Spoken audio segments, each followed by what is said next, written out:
Welcome back, everyone. This is your host, the DN WhatIf 3.0, here with another exciting fanfiction. Today, we're diving into the story of What If Izumi Raised Eri in Overhaul's Garden? A special shout out to the original creator, Bloodhungrywolfpack. Please make sure to show your support by checking out their work from the description. If you enjoy this video, don't forget to hit that like button and subscribe for more fanfiction content just like this. Now, let's get started with the fanfic. Aizawa didn't know how he had gotten himself roped into this mission. He knew that the others could handle it, but when he found out some of his students were going to be participating, something in him told him he couldn't turn it down. A little voice kept saying that something bad is going to happen. So that's how he found himself inside the tunnels of the Yakuza compound. He was making his way into the depths with Sir Nightai, Lemillion, Bubble Girl, and Centipeder by his side. Their group turns a corner only to be confronted by a singular metal door. Sir Nightai turns to look back at Lemillion. Without saying a word, Lemillion, also known as Mirio, steps through the door. After a few moments, he returns. "I don't think you are going to believe me when I tell you what's in there." Mirio looks uncertainly up at Sir. "Do it anyway," Sir glared. "It's a garden." This made their eyebrows rise. "Did you see anyone inside?" Aizawa quipped. "Just two girls laying in the grass. They were young, one couldn't have been more than 10 and the other looked to be around 5. Mirio furrowed his eyebrows before continuing. "There were no guards. We should still be careful as we enter." Each member of the team nodded at Sir's order as they moved to open the door. What they saw upon entering is not exactly the sight one would expect to see when in the bowels of a Yakuza base. The room looked like a wild garden. There was a large willow tree with leaves brushing the dirt in a wall of foliage. It stood perfectly in the center of the room. A small creek running next to it. The roof seemed to be covered in some form of artificial sunlight. The large room's floor was completely covered in wildflowers. Between the willow's leaves, one could see an area that looked like it was created for people to live in. There was 2 bed-like structures created from what looked like woven grass. There also seemed to be baskets filled with vegetables and fruit. In front of the old willow sat one girl. There was no second girl to be found. She seemed serene sitting there with her eyes closed. Her curly green hair covered her almost like a cloak, obscuring most of her form from view. Though it was hard to miss the dozens of flowers dotting her hair. Aizawa leaned over to whisper to Lemillion, "Didn't you say there were 2 girls?" Lemillion muttered back, "There were," neither taking their eyes off the girl. Sir stepped forward. "Are you a member of the 8 precepts of death?" The girl did not open her eyes, but her soft voice rang clear, "No and yes." Aizawa didn't hesitate. "Are you here by choice?" "No and yes." Aizawa was not amused. "Is the other girl still here?" "No and yes." "Why are you avoiding the questions?" He deadpanned. Her eyes snapped open, revealing forest green orbs that look nowhere in particular. "I have answered every question you have given me, and I have answered honestly. Have you ever thought that maybe you aren't asking the correct questions?" Aizawa narrowed his eyes. "Where is the other girl?" She did not respond. She stood and walked to the willow. She pulled aside the leaves and stepped through. The group of pro-heroes and sidekicks followed her inside, only to see her climbing the tree with incredible speed. About halfway up the tree, she disappeared inside the trunk. When she re-emerged, she held a small girl with white hair and white skin to her chest. She moved to a lower branch on the tree and sat, still holding the girl. She was out of reach but not out of easy speaking range. The little girl peeked at the group from the older girl's lap. Her eyes were bright red and she had a horn growing from her left temple. Lemillion took a step toward them and the older girl was on her feet in an instant. With her standing still, it was easier to see just how long her hair was. When she stood flat-footed, her curls just barely grazed the ground she walked on. She started to back away from the group up the branch. Sir placed a hand on Lemillion's shoulder and she halted her retreat. Aizawa decided to ask the crucial question. "Do you want to leave this place?" That seemed to have caught both girls' attention. The younger girl's head tilted up towards the elder's face. The greenette kept her face down. "What do you want in return?" "Your cooperation." Aizawa knew that Sir had said something to Bubble Girl and Centipeder and that the 2 sidekicks had left the room, but all his attention was on the 2 girls in front of him. We will protect you. For the first time, the albino girl spoke. Are they heroes? Her voice was so quiet that Aizawa barely heard the question. The greenette gaze seemed to sweep over them all before stopping just above Aizawa's head. She whispered, Yes, darling dove, the heroes are here now, and they are going to help us fly away. It's time to see the real sun. With that, she jumped down from the tree and started to walk back towards the door. Aizawa and Sir exchanged a look before following after them with Lemillion right on their heels. The greenette stopped at the edge of the flowers and turned around to face the heroes. She held the smaller girl's leg up for them to see, revealing a black band with a box on it. She raised her eyebrows and Lemillion reached over to break it off her. Lemillion looked at the greenette. She seemed to get the message and put her ankle in his outstretched hand. The three men looked at her with surprise. After she raised her eyebrows at Lemillion, Night Eye and Aizawa managed to school their features. Her anklet was different, it was thick all the way around and silver. Lemillion pulled on the piece. When it didn't budge, he made eye contact with Sir Night Eye. After receiving a nod, Lemillion's body began to surround itself in blue lightning. The younger girl's eyes widened as she watched the pretty lights surround him. He broke the offending metal off the greenette's leg as the lightning began to dissipate. She closed her eyes and inhaled deeply.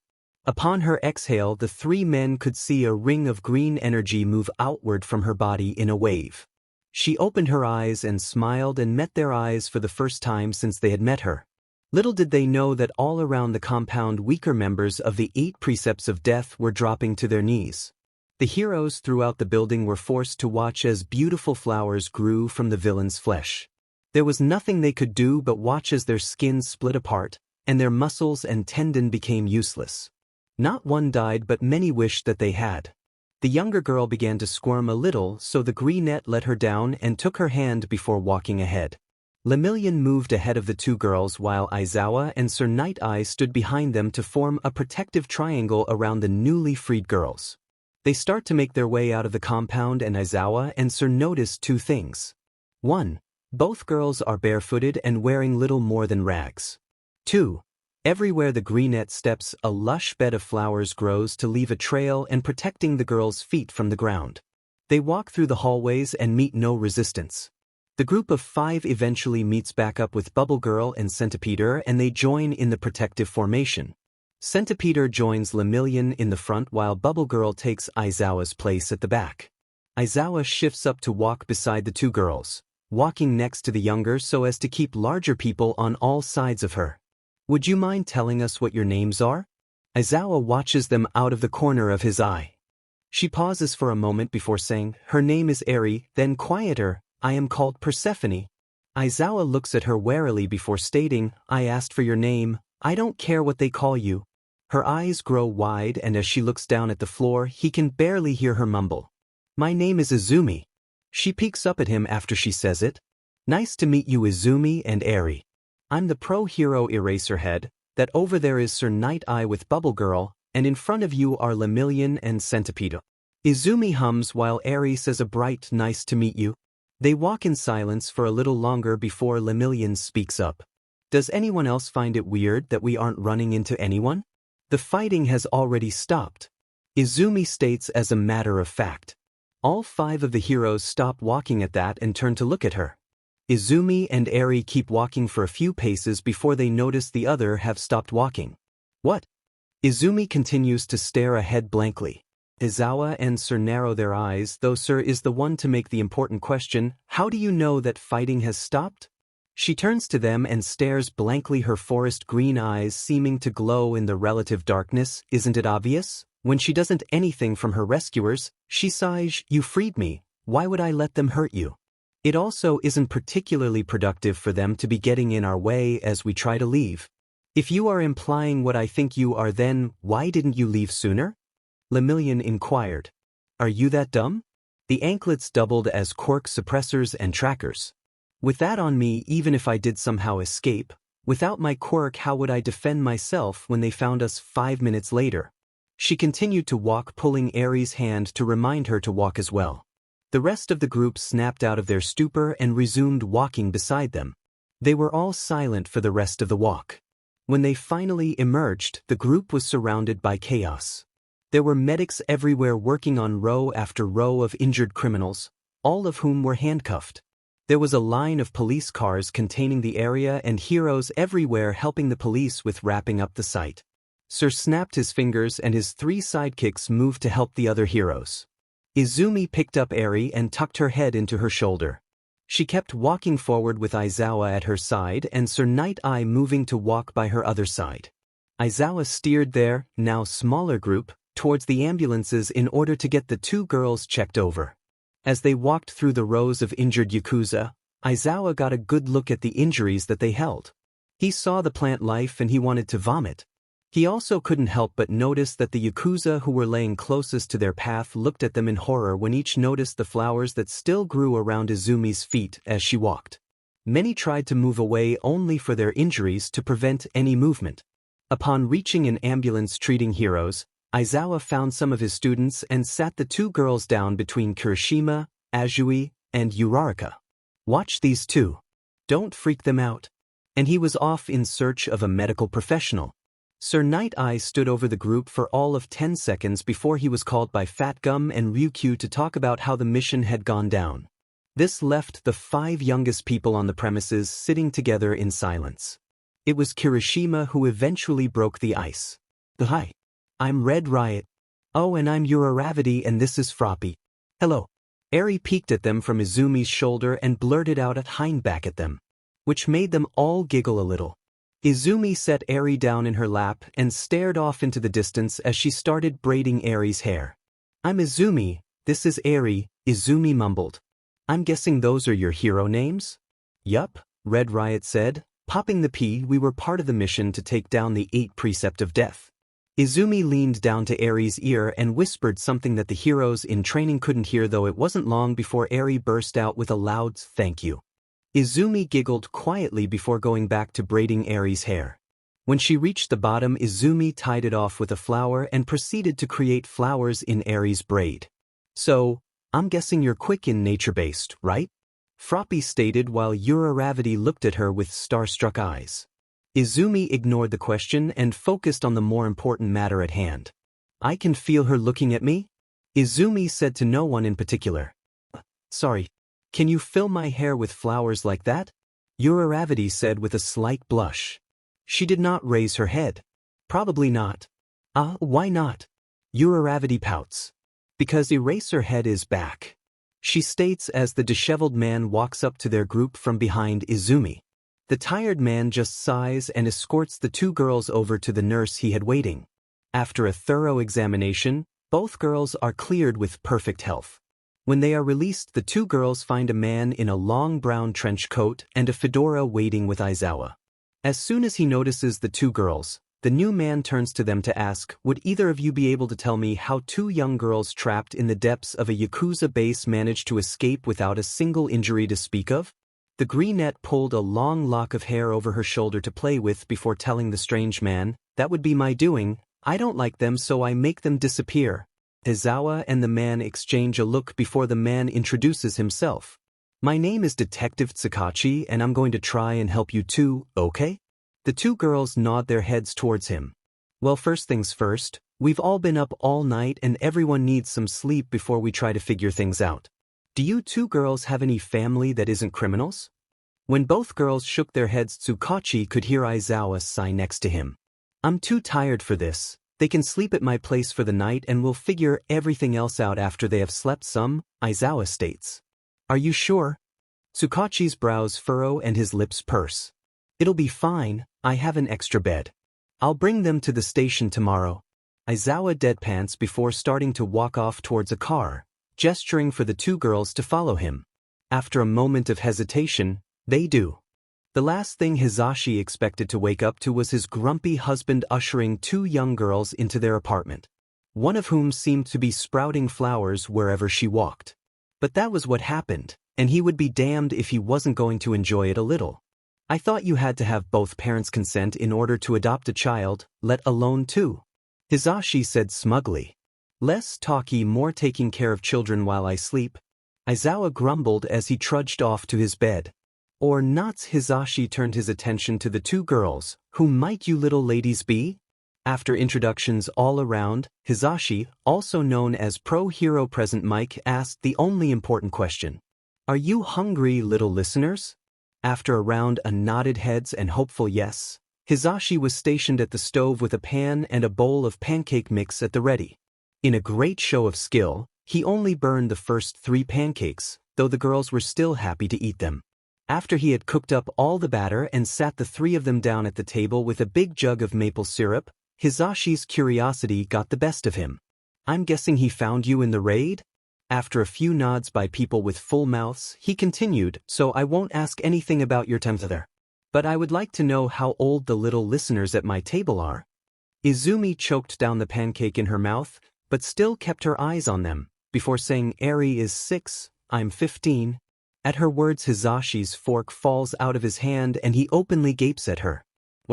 What's wrong? She looks up though her gaze falls slightly to the right of his head. No. Nothing is wrong, I was just surprised, little listener. You know, you don't exactly look your age. It was true her petite body and short stature combined with her large eyes made her seem much younger than her actual age of 15. But her only response was an inquisitive really? Why don't I look for some more comfortable clothes for the 2 of you so that you can both go get some sleep? It must have been a long day and those rags don't look particularly comfortable. After some hunting, Hisashi was able to find something that wouldn't fall off the girls and settled them into the bed in their only guest room. Hey little listener, do you want me to braid your hair back so you can sleep? He didn't expect the laugh that came from the greenette throat or the giggle from the wetette. Maybe one day when we have a few hours, you can try to make something of my hair. He smiled at that and turned to leave before he heard a voice calling him back. Hisashi? Izumi was standing near the door looking straight ahead at his chest. Yeah. Would you happen to have a ribbon or string or something? He left the room to find such an item and returned minutes later with a length of yarn. The greenette looked the length and tied it tightly around her hair around halfway down her back. Hisashi watched as she pulled a pocket knife from God knows where under her clothes and cut her hair just below the ear in one swift motion. She took the now tied together hair and placed it into Hisashi's hands. Could you throw that away for me? He could only stare at her dumbfounded. He looked down at the hair in his hand and noticed it had turned black and the flowers that had been thriving among the locks were now shriveled and dead. He looked at her a little heartbroken. You didn't have to cut off your hair just because I wanted to braid it? He looked close to tear until he heard an almost musical giggle. He looked up at the greenette to find her looking up at him with her gaze just to the left of his head. He found that odd but didn't say anything. My hair grows a few feet while I'm asleep. It's easier to cut now than in the morning. It will be back in the morning. Don't you worry, the long hair club that is apparently taking place in this apartment isn't going to be broken by me. She walked back over to her shared bed and made herself comfortable. He watched her lean down and whisper something in Eri's ear before the little one shouted, "Good night." With that he gave a light smile, turned off the lights and closed the door. Aizawa is never happy to wake up but he had slept long enough and needed to start getting ready for his day. He got dressed and headed out to the kitchen to make himself some coffee. What he didn't expect was to see Izumi already standing there. The greenette was standing next to Hisashi with her hands clasped together to create a small bowl. As he watched he saw the excitement on Hisashi's face as something began to grow in her hand. He walked over to see a small branch of a tree covered in leaves and round red berries. What's that? He raised an eyebrow at them. She smiled and took the branch over to the sink. She stripped the berries into a colander and handed the berryless branch to Hisashi. She pulled out 2 bowls from one of their cabinets and started opening the fruit. She placed the seeds in one bowl and the fruit into the other. After she had finished, she held the bowl of seeds up closer to Aizawa's face. Look familiar? He could hear the smirk in her words. He gave the bowl a long look before realizing it. Coffee beans? They will still need to dry for a few weeks, but considering the sorry state your potted plants were in when I got here, that shouldn't be too hard. He gave her a long look before realizing, how long have you been awake? She turned to grab the bowl of leftover fruit, close to half an hour. You couldn't have been out for more than 5 hours. She followed her as she knelt to place the bowl into their refrigerator. 4. She closed the fridge and stood. Children need to sleep a lot more than 4 hours. He looked down sternly at her. She simply walked past him to sit on the couch. Yes, that is why Eri is still asleep. We want her plenty rested before going to see the detective again. She pulls a large section of her hair over her shoulder and starts growing flowers in her once again floor-length hair. I meant you. Aizawa sits on the couch next to her. You need to be getting more than 4 hours of sleep a night at your age. Hizashi saw this as the perfect time to include his 2 cents from the kitchen. Kitten. She isn't as young as you think she is. Well, how old could she possibly be?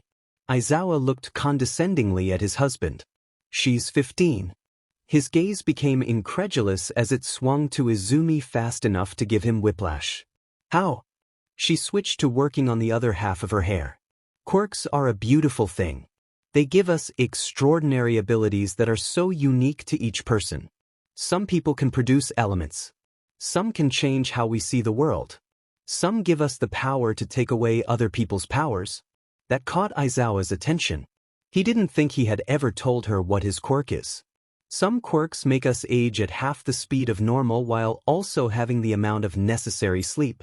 She gave a smirk to no one in particular at that and threw the newly finished hair behind her back before leaning back into the couch. Aizawa was stunned. He hadn't expected anything like that to come out of her mouth. Hizashi called out from the kitchen, Izumi, the detective is going to be here soon. Do you want to wake up Eri? Izumi called back, no, we should let her sleep for as long as possible. Hizashi came over with 3 mugs in his hands and distributed one to each of them. He took a sip of his coffee and could taste the slight hint of cinnamon that Hizashi knew he loved. He glanced over at Izumi's cup and noticed mini marshmallows, meaning it's probably hot chocolate. There was a knock at the door. Hizashi went to get it and came back with Detective Tsukachi. Would you like some coffee? Hizashi offered. I can make it myself. You go sit down. Tsukachi made his way into the kitchen. The 3 sipped their drinks while waiting for Tsukachi to make a new pot of coffee. Hizashi placed his down on the coffee table and looked at the 2 on the couch opposite him. Little listener, I've got to ask you a question. She lowered her cocoa from her face and looked in his general direction before giving a nod. Can you see us? Hizashi made eye contact with his husband and watched as the girl lowered her mug all the way to rest between her crossed legs. She kept her face towards the mug as she quietly said, Not exactly. Both men stayed silent, waiting for her to continue. When I was separated from my mother, my father used one of his quirks. He did something to my eyes, added a layer between my pupil and the outside world. Back then I could still make out shapes. Now it is only the difference between light and dark in blobs. He made whatever it is the color of my eyes so that the 8 precepts wouldn't notice I was damaged property until after they had finished the trade. She took another sip of her cocoa. They weren't exactly happy when they found out. Only the boss and the Expendables ever knew. I was told to never look anywhere near someone who came into my room who wasn't one of the top dogs. They were rare, but they did come. I was given to Eri to keep her company. A small smile grew on her face. It was difficult at first. Eri didn't have her quirk and I believed mine to only be good for growing flowers and looking extremely young. Her face turned to Aizawa and for once her gaze met his completely on accident on her part. My father did not tell them about my age. I think they still believe I am closer to Eri's age than to my own. Anyway, when Eri's quirk developed, they started taking her away from me for a little while each day. I was fine with it at first before I realized what was happening. Then one day I ran a hand over her arm. I could feel how wrong it was. It was like she had suffered deep tissue wounds that had already had time to heal oddly. Both men could see a wild look appear in Izumi's eyes. Her voice lowered just a notch. The man who came to take her from me not long after that discovery never left our room again alive. Aizawa exchanged a worried look with his husband. She closed her eyes for a moment and took a deep breath. When she opened her eyes again, the look was gone and her voice resumed its normal pitch. He didn't die immediately. The whirlwind of emotions that ran through my body activated something in my quirk. Suddenly around me, the plant grew that was strong enough to break through concrete. They were strong enough to hold fully grown men off the ground. They were bound in ways that not even their quirks could free them. How many men did you capture? Aizawa asked tentatively. I captured 4 in our first room. The first one died from accidental suffocation. I couldn't control what plants were growing or how fast or even what they did. Mimic ended up taking a dose of the trigger so that he could empty our and force us into a storage room 2 floors below our room. The floor dropped out from beneath us and we were in this giant room. It was like my power finally had enough space and the plants extended from where I had landed. Not long after the whole room was covered in wild grass and flowers. I remember holding on to Eri like the world was about to end, waiting for the trigger to wear out of Mimic's system. The room stopped shifting and I had raised my head and been able to feel everything in the room made of organic material. I could feel every blade of grass and every petal on every flower. I could feel Eri even when she wasn't touching me. It wasn't really vision and still isn't, but at that moment it had meant everything to me. She glanced in Hizashi's direction. It took 16 members for them to get the quirk suppressor on me.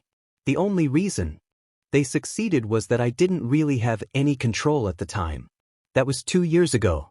As my quirk has gotten stronger, there is only so much the suppressor could keep back, so I was able to hone the small portion I had available to me. Practice my control. As I grew stronger, they started to send electric shocks through the suppressor to knock me out before coming in to retrieve Eri. She was always back before I woke up. I don't think they wanted to know what I would do if she wasn't. Aizawa turned slightly behind him before calling out, "Did you hear all that?" Tsukachi walked over with a steaming cup of coffee, every word. I have it all written down and didn't detect any lies. He sat down beside Hisashi, set down his open notepad, and took a sip of his coffee. My name is Tsukachi Naomesa and I am the detective who will be taking your statement today. My quirk is called Lie Detector and will let me know if anything that you say is untruthful. Nice to see you again. Izumi curled both of her legs under and pulled her cocoa back up to her lips. Now, Izumi, I have more than a few questions to ask you. Are you ready to begin? Know that we can stop at any time to take a break. I'm ready when you are. Alright. From what I heard of your statement earlier, when you mentioned his quirks, did you describe his quirk as if he had multiple on accident? No. Eri and Izumi waved goodbye to Detective Tsukachi as Hisashi closed the door behind him. They didn't hear the quiet conversation that happened between the 2 men before the door closed. They didn't know that Hisashi and Aizawa had agreed to keep the 2 girls for the foreseeable future. They didn't know that Hisashi had quietly convinced Tsukachi that it was a good idea while they were by the door. But they didn't really need to know. The girls turned around to see Aizawa zipping himself into a large yellow sleeping bag. The girls giggled as they watched Hisashi shove the yellow blob off the couch and onto the floor. Don't go back to sleep. We need to take them over to the school. He shook the blob as he spoke. Don't you remember, Nedzu wants to speak to Izumi about that. Aizawa groaned on the floor before removing himself from the blissful warmth of his sleeping bag. Fine. Did you go out and get them better clothes? Aizawa asked his husband as he put on his capture weapon. Oh, I almost forgot. Girls, I picked up some clothes that should fit you better. Hisashi began walking off toward his room. Neither girl followed him until they each received a light shove on the back from Aizawa. As the girls moved to catch up with Hisashi, Izumi could hear Aizawa mumble something about having to pull flowers out of the wood. Though it may have just been her imagination. Joining Hisashi in his bedchamber, each girl found a plastic bag shoved into their hands. Hisashi looked absolutely giddy as he shooed the 2 girls into his bathroom. Upon finding themselves in the moderately sized bathroom, Izumi shrugged at Eri and began to pull off her clothes. Eri soon followed. Hisashi could barely prevent himself from vibrating as he waited for the 2 girls to emerge. He felt like he was dressing up his own personal life-size dolls. Except apparently, his dolls have different tastes than him. Both girls came back out in the oversized clothes they had been wearing earlier. What's wrong? Are they the wrong size? He got up to fuss over them, but Izumi took a step away from his hands. What's with all the white and skirts? Izumi practically growled at him. I thought it might look nice with your hair and the flower aesthetic. Hisashi tried to defend himself. You must like your new clothes, right, Eri? The little girl looked up at him guiltily. I don't like having my arms and legs exposed. She whispered. All he could manage to get out was a simple He looked between the two girls before moving over to his closet where a few other bags sat. He rummaged through one till he found a long-sleeve shirt and a pair of leggings for the small girl. Her eyes lit up as she grabbed the new pieces and rushed back into the bathroom. Hisashi pursed his lips as Izumi kneeled on the floor to wait for a different outfit. He thought a bit before rifling through a different bag. He pulled out a pair of high-waisted black jeans. He handed them to her. She gave him a weary look in his general direction. Try that with the white top. I'm assuming you don't also have a problem with sleeveless shirts? He raised his eyebrows. Wait, how did you know what color I had given you? Eri told me. Do you have a jacket that could go with this? He hummed before moving towards his own closet. Hisashi reached up onto his tiptoes to pull down a box from the top shelf. He pulled something from the box before restoring it to its former position. He placed a jacket on top of the jeans in front of Izumi. This was my first leather jacket back in middle school. I was pretty small back then, so it should fit you. She tried to look him in the eye to convey her thanks without words. Unfortunately, her gaze was on his right ear, but he understood her intent all the same. She went back to the bathroom to change and help Eri with any difficult sections of her outfit. When they both emerged a few minutes later, both were barefooted. Eri had on a white long-sleeve shirt under a dress with overall-style clasps for the shoulder straps. The dress was red while the leggings were gray. The dress complemented the red of her eyes. Izumi was wearing the high-waisted black skinny jeans. The white blouse had a high neck and puffed out a little before being tucked into the jeans. The jean jacket hung open over the ensemble, being only a tad too big on her. She had a little smirk resting on her lips as she reached down to grab Eri's hand. Hisashi practically had to hold himself down to prevent him from smothering the girls in affection. He had never gotten to dress anyone up besides Namuri and Tensei, and there is only so much those two will let you put them in. Aizawa flopped his body into the doorway. Are you ready yet? If we are too late we will miss homeroom and I won't have my perfect record ruined by your whims. The tired man droned. Hisashi what would have been a very small squeak into a monster squeak when he accidentally added his quirk to it. Both girls slammed their hands over their ears faster than Aizawa could erase his husband's quirk. Sorry.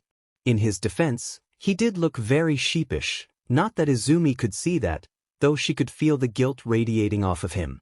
Let's go, he said as quietly as possible. It was days like today that Aizawa was glad they owned a car. He didn't have to worry about losing his 2 charges in a large world that they were unfamiliar with. He didn't have to worry about people seeing them or them seeing people. It also meant that there wouldn't be a trail of flowers for people to follow. That particular part of Izumi's quirk did worry him. They would have to find a way to prevent her from leaving a very obvious trail for people to follow. As they pulled into the side gate of UA and down into the hidden parking garage for teachers, Aizawa found Principal Nedzu already waiting next to his parking spot with something in his paw. He pulled in and Nedzu was already positioned perfectly in front of Izumi's door. Nedzu opened the door and held out a small bundle to Izumi. For you, my dear child. He uncurled the small bundle to reveal a pair of socks. She reached out to touch them and they were one of the softest things she thinks she has ever felt. Why? She pulled one of the socks to her face and held the other one out for Eri to touch. They are so soft. Enshan, the socks are black. Eri ran the materials through her hands and her eyes lit up. The small animal smiled a little. They are made of cashmere. It is soft enough that it should allow your feet to reacquaint themselves with wearing shoes. We wouldn't want your ankles to be covered in blisters. If I wear shoes it will be harder for me to see. She tried not to show how distraught the idea made her, but they could see some of it on her face.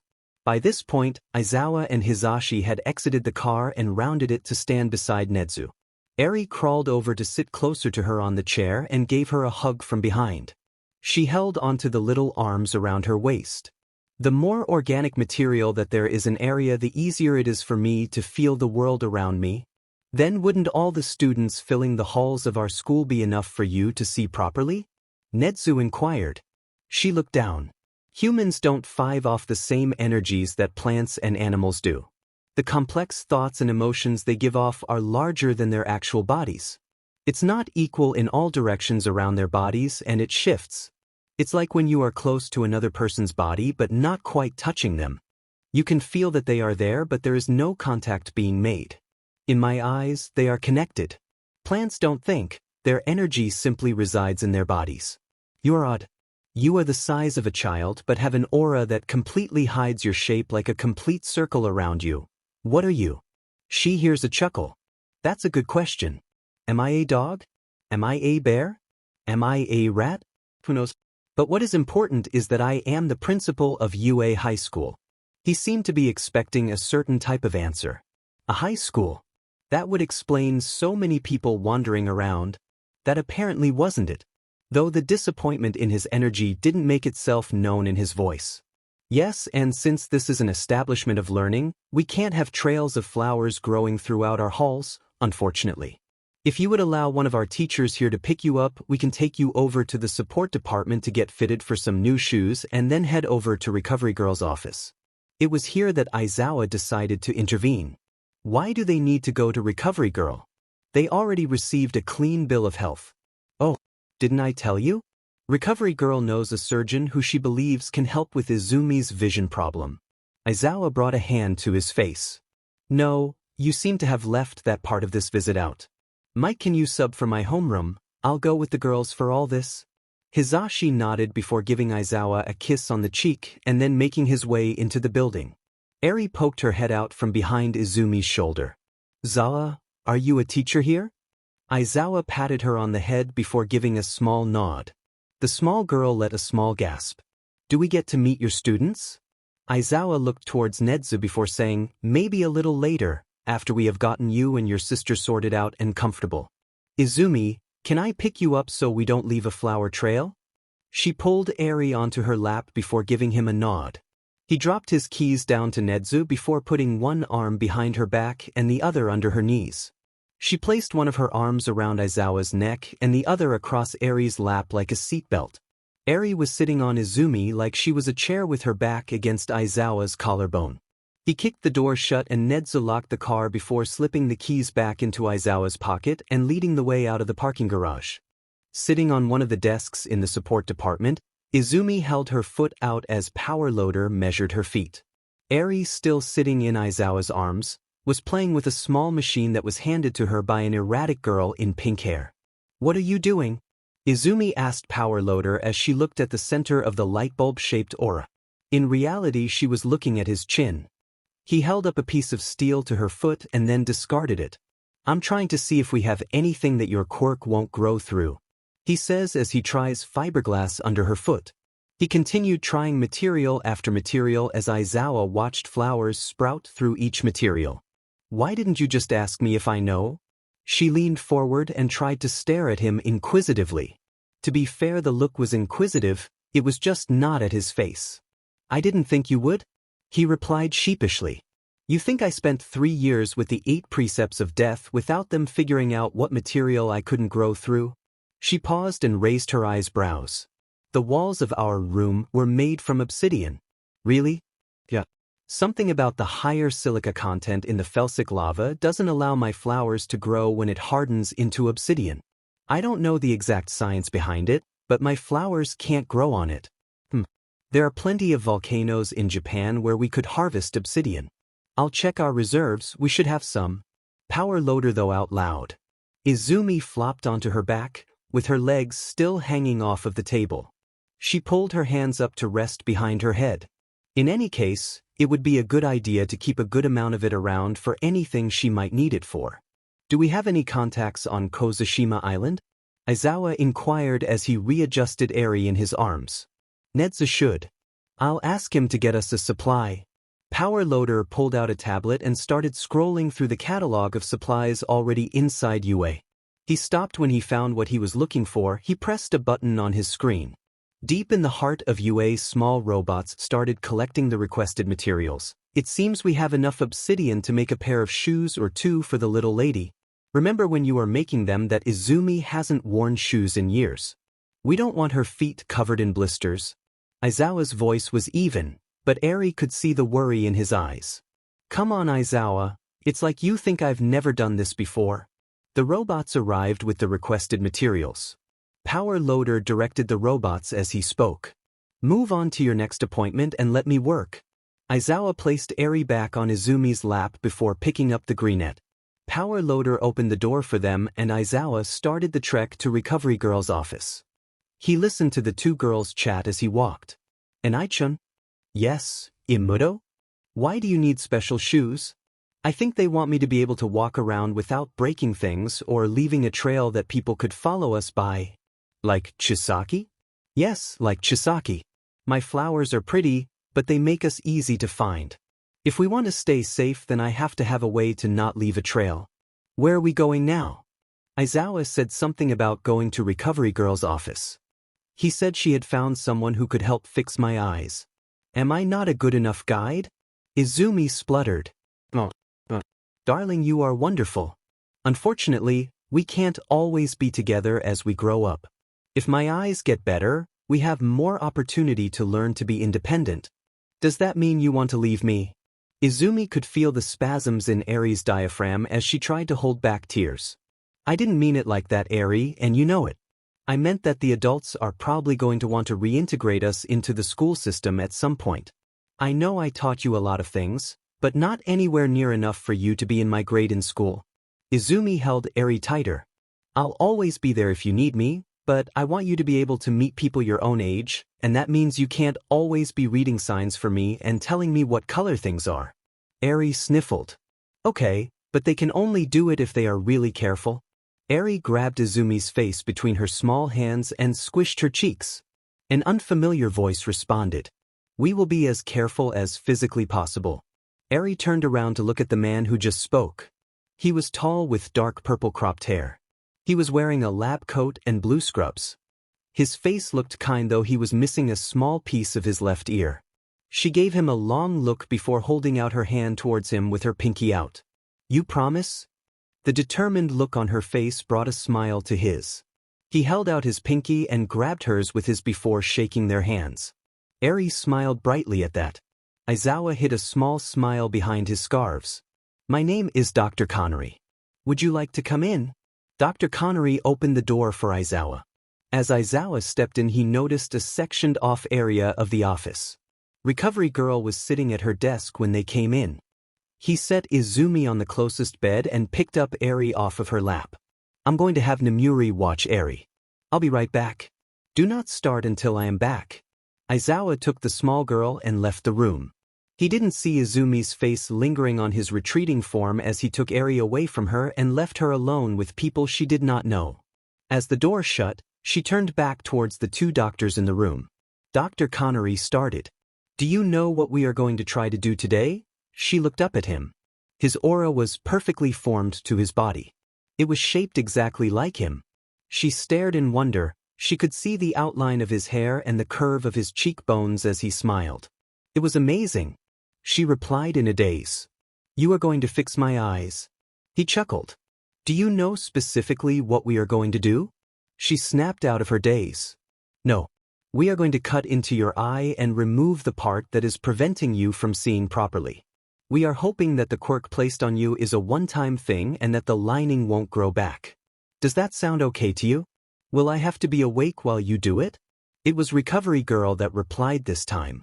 "No, dear, we will put you under a general anesthetic. May I touch your face so get a feel of the condition of your eyes with my quirk?" She nodded and felt two large warm hands on her face. She heard an inhale and then the hands were gone. "We won't need to implant a new lens in either eye. The problem grew as a separate lens. Her original lenses are still intact and functioning at 20/20 Weissen. Well, that makes this far less complicated." Recovery Girl sighed. The door to the infirmary opened and Aizawa walked in, closing the door behind him. "Are we ready?" Aizawa stepped closer to Izumi. "We are ready to get scrubbed in." "Are you ready, Izumi?" The girl looked Dr. Connery directly in the eyes. "Yes." Aizawa was not quite ready to witness this type of thing. He had seen plenty of horrifying things in his time out in the field, but surgery was always one of his least favorites. He didn't even have a real role in the procedure. His entire job is to keep Izumi calm as she passes out and wakes up. He also had to turn off her quirk if it reacted violently to the procedure. It didn't feel entirely necessary for him to be here, but as Izumi passed out, she had a death grip on his hand. He realized that she is in fact scared of what is about to happen. She has had years of training pretending to not be scared. He should have known that the prospect of someone cutting into your eyes would scare any 15-year-old. Even if they couldn't use said eyes before. So even after his presence was no longer required, he stayed holding her hand. Even after the procedure had finished and they were just waiting for her to wake up, he held her hand. She looked so small and fragile laying on the hospital bed with her eyes covered in bandages. Aizawa watched and waited until he started seeing movement from the greenette. The death grip on his hand resumed until the other hand tried to touch her bandages. He lunged for the other hand before it could get near her head. Izumi, the surgery is over. There were no complications. Recovery girl needs you to eat something and drink some water before she will use her quirk to finish the healing process. Okay? Izumi held both of his hands tighter in hers. What's for lunch? Aizawa smiled. Fish, rice, miso soup, a small salad, and recovery girl has approved a cookie at the end if you finish it all. Can you bring Eri back here? Aizawa hummed before opening his phone to text the teacher's group chat. He received a thumbs up from All Might. She will be here in a few minutes. Aizawa brought the rolling table over the bed so Izumi could start eating. A few minutes later, Izumi heard the door open and saw two very familiar auras. Hi Eri, did you have fun playing with All Might? She was surrounded by a tense silence, though she didn't understand why. I didn't see All Might. Eri informed her. I've been playing with Yagi-san. Aizawa? Did the surgery break my other sight? The adults in the room stayed quiet. No Izumi. All Might and Yagi-san are the same person. But he doesn't look like All Might. Eri interjected from Yagi-san's arms. Young Eri, I got very hurt fighting a very bad man recently. Was it Shiizaki? She half whispered to him. No, it wasn't Shiizaki. But he was a very bad man. His name was All for One and I gave the last of my strength to catch him. That's why I look like this. Oh, Eri seemed to understand. Can you let me down? He chuckled and placed her on the floor. She immediately ran over to Izumi's bed. Izumi reached down and pulled her up onto the bed next to her. Izumi leaned down and whispered. So, what does All Might look like now? Eri tried to whisper back but it was loud enough for everyone to hear. He's really tall and skinny. His hair is flopped down instead of up like in the photos. Setsuno skinny? Izumi raised an eyebrow from underneath the bandages. Skinnier? Well, that doesn't sound healthy. She turned her attention to All Might. Yagi-san, once I have the all clear from Recovery Girl and Dr. Connery, do you want me to see if my quirk can heal your injuries? She heard something that sounded like wet coughing. Young Izumi, how did you know I was injured? There is no way All Might could be skinnier than Setsuno without having some major injuries. Also, you sound wrong, like it's hard to breath. Why don't you focus on getting better for now? All Might says gently. Suit yourself. Izumi returns to the food in front of her. She glances up one more time as Yagi-san leaves the room. Hey Eri, do you want to see if Aizawa can find you something to eat too? Izumi sat incredibly still as she could feel Dr. Connery unwrapping layer after layer of gauze. She held Eri in her arms and she could sense Aizawa sitting next to her bed. It was almost mesmerizing to watch his hands go around and around her head. He still had the most accurate aura she had ever seen. The last piece of gauze came away and she started to get nervous. What if Dr. Connery had failed? What if her vision was still gone? What if they made her vision worse? Questions spiraled through her head as the two pieces of cotton from on top of her eyes. Now Izumi. I need you to keep your eyes closed for another minute. She could feel something cold and wet running over her eyelids. She felt a hand under her chin and Eri's grip tightened on her. But you can open your eyes now. She opened her eyes and had to squint at the light. She looked around the room and found that nothing was quite the way she had seen it before. The entire room, though still surrounded by auras, had bright colors and definition. The people around her especially looked much different than had pictured them. Eri's hair was lighter than she imagined, while Aizawa was scruffier and smaller than she had thought. Recovery Girl was much older and smaller than she remembered. She realized most people were probably smaller than she had thought they were. All except Dr. Connery. She realized now why the man's aura stayed confined to the shape of his own body. The man had no presence. When she first looked around the room, her eyes had skipped right over him. He made no impression. His aura was all that made him stand out to her. She looked down at Eri and smiled. We've lived together for 3 years, and this is the first time I ever comprehended that when you said your hair was white, you meant it. Giggles and chuckles erupted from the people filling the room. Eri moved to kneel so she was looking Izumi directly in the eyes. She let out an awe-filled gasp. "Enisin, your eyes are so pretty." Eri put a hand on each of Izumi's temples and stared directly into her eyes. Izumi laughed nervously. "What do you mean, darling?" She looked at the adults in the room. Aizawa spoke up. "Your eyes had seemed almost foggy before. The color has changed slightly too." Izumi stiffened at that. Her eyes bored into Aizawa. It was unsettling for him as her gaze had never been so intense. Dr. Connery cut off her gaze with his words. "They were more forest green, whereas now they are like shining emeralds. Though you must be careful. I believe over the years you have trained your eyes to be intimidating enough to make up for your lack of sight. With you, sight returned. They may be too intense for the weak of heart." Her eyes widened and she lowered them to her lap. "I don't mean to scare you." She was reluctant to even look at Eri's smiling face. "I didn't mean to frighten or scold you, child. I simply wanted you to be aware of before I release you from my care. If you could learn to control that look in your eyes, you may be able to scare off villains before they even try to hurt you." She glanced up at his and saw the small half-smile before it hit her. "Why would I be face to face with villains?" The adults in the room stiffened slightly. Izumi pulled Eri closer to her chest and looked at each adult in the eye before Aizawa reached out to touch her hand from his place next to her bed. "You will still have a stay in the matter, but Principal Nedzu believes it would be beneficial if you were to join my class. I would be able to look after you better, and even if you decided not to become a hero, you would have the knowledge and skills to defend yourself and Eri if any villains from your past were to show up looking for you." He rubbed the back of his neck. "You may be a bit behind in terms of academics, but it would be easier for us to get you caught up than a regular school. You would also be safer at UA. Don't you already have a class?" She furrowed her brow. "I do, but I do have one seat open. There was a student at the beginning of the year who had no potential to be a hero, so he is gone now." Aizawa's flat voice sent a shiver up Eri and Izumi's spines.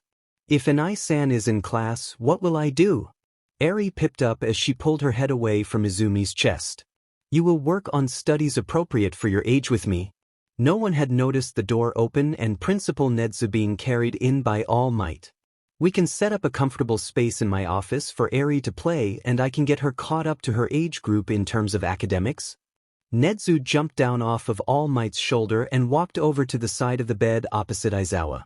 "It has been so long since I have had a student of my own, and it is far safer to keep her on campus. It also means we don't have to hire and background checks a tutor for her." Eri looked at the principal for a long moment before reaching out her hand and patting him on the head. "Hello, again, dog, bear, rat," she said with wide eyes. "Well, I guess we don't have to worry about her capability to memorize information she has only heard once." Nedzu turned towards the door. "Come, little one, let the learning begin." Eri managed to lower herself down off the bed and followed Nedzu to the door being held open for them by All Might. "But you are smaller than me," she whispered to the principal. Those still in the infirmary could hear the beginnings of a lecture on the possible different meanings of the word little as the door closed. Izumi waited a few moments before saying, "So, I wasn't expecting All Might to be that skinny." Aizawa looks like he's trying to prevent himself from laughing, but a small chuckle escapes his mouth. "Come on, let's go see if Power Loader has finished your shoes." She nodded before being picked up and taken from the room. Dr. Connery and Recovery Girl exchanged a look. He walked over to the bed and pulled back the sheet to reveal a bed of flowers down where Izumi's feet had been resting. He sighed. "How much do you want to bet the flowers grew through the mattress?" Dr. Connery looked over his shoulder at the woman at her desk. She didn't look up before saying, "I don't take bets I know I'm going to lose." Sitting on the table once again in Power Loader's workshop, Izumi looked around and saw this time that sections of the room were perfectly clean with each piece in its perfect position. Then there were some stations that looked like a tornado hit them, while the students working at said stations could easily be compared to a tornado. She focused back on Power Loader as he strapped the black platformed boots to her legs. The boots stopped at the bottom of her knee. Her socks, also in black, reached up just above the line of where the shoes stopped. The boots laced up the front with straps every few inches meeting at buckles. Buckled up the leg. There was no zipped down the side. The only way in and out of the shoes was the long way. There was a thick platform under her, the sole and the heel, with just a slight bit more under the heel. Now Izumi, why don't you try standing in those? She stood up and took a few steps forward. The first 2 or 3 were a bit wobbly, but after a few moments, her body remembered what it was like to not have your bare feet touching the ground. I found a way to weave small amounts of obsidian into the socks, so prevent flowers from growing inside the shoes. Then there is a second thicker layer of obsidian inside the platform and sole of the shoes. I apologize if you don't like the design of the boot itself. I had one of my students work on it so I could focus on getting something ready for you before you came out of surgery. We will have a few more pairs of socks for you by the end of the day and can have a few different pairs of shoes by the end of the week, maybe next week. Or we could. Izumi placed a hand over Power Loader's mouth. Thank you for the shoes, they are lovely. As much as I like being carried, I prefer to walk. She glanced over at Aizawa. If you want to make me a few more pairs in different styles, you don't need to rush. We have this pair so you can turn back to pressing matters and return to Ness immediate issues like extra shoes later.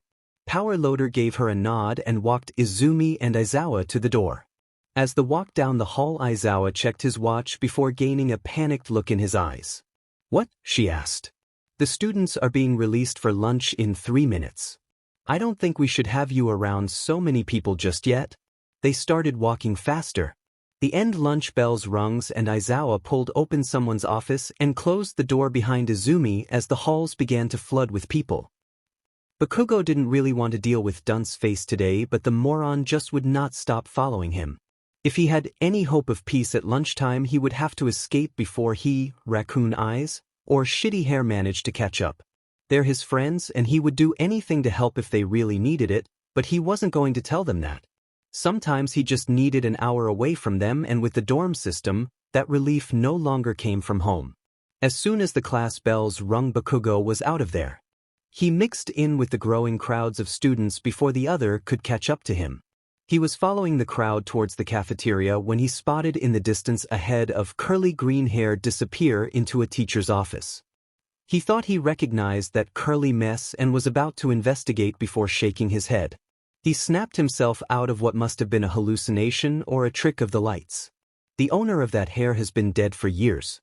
After lunch had ended, Aizawa brought Izumi to his classroom. He looked down at the girl standing next to him. Even in the new shoes and outfit, she still looked so small. She looked far too young to be there. He schooled his features before giving her a light nudge in the arm. She looked up at him and he raised his eyebrows from behind his capture equipment. She gave him a small nod before reaching up and grabbing his hand. He took her hand in his other hand and maneuvered her so that she was on the other side of his body, closer to the blackboard. She took a deep breath and he opened the door. His class had long since learned to be silent when he entered the room, though he could feel the questions whirling inside their brains. Some of his more rambunctious students were practically shaking with excitement. All right, class, this is Izumi. She will be filling the empty spot in our class from now on. To get out of the way, yes, she is your age, she just looks like a 10-year-old. He received a jab in the side for that comment.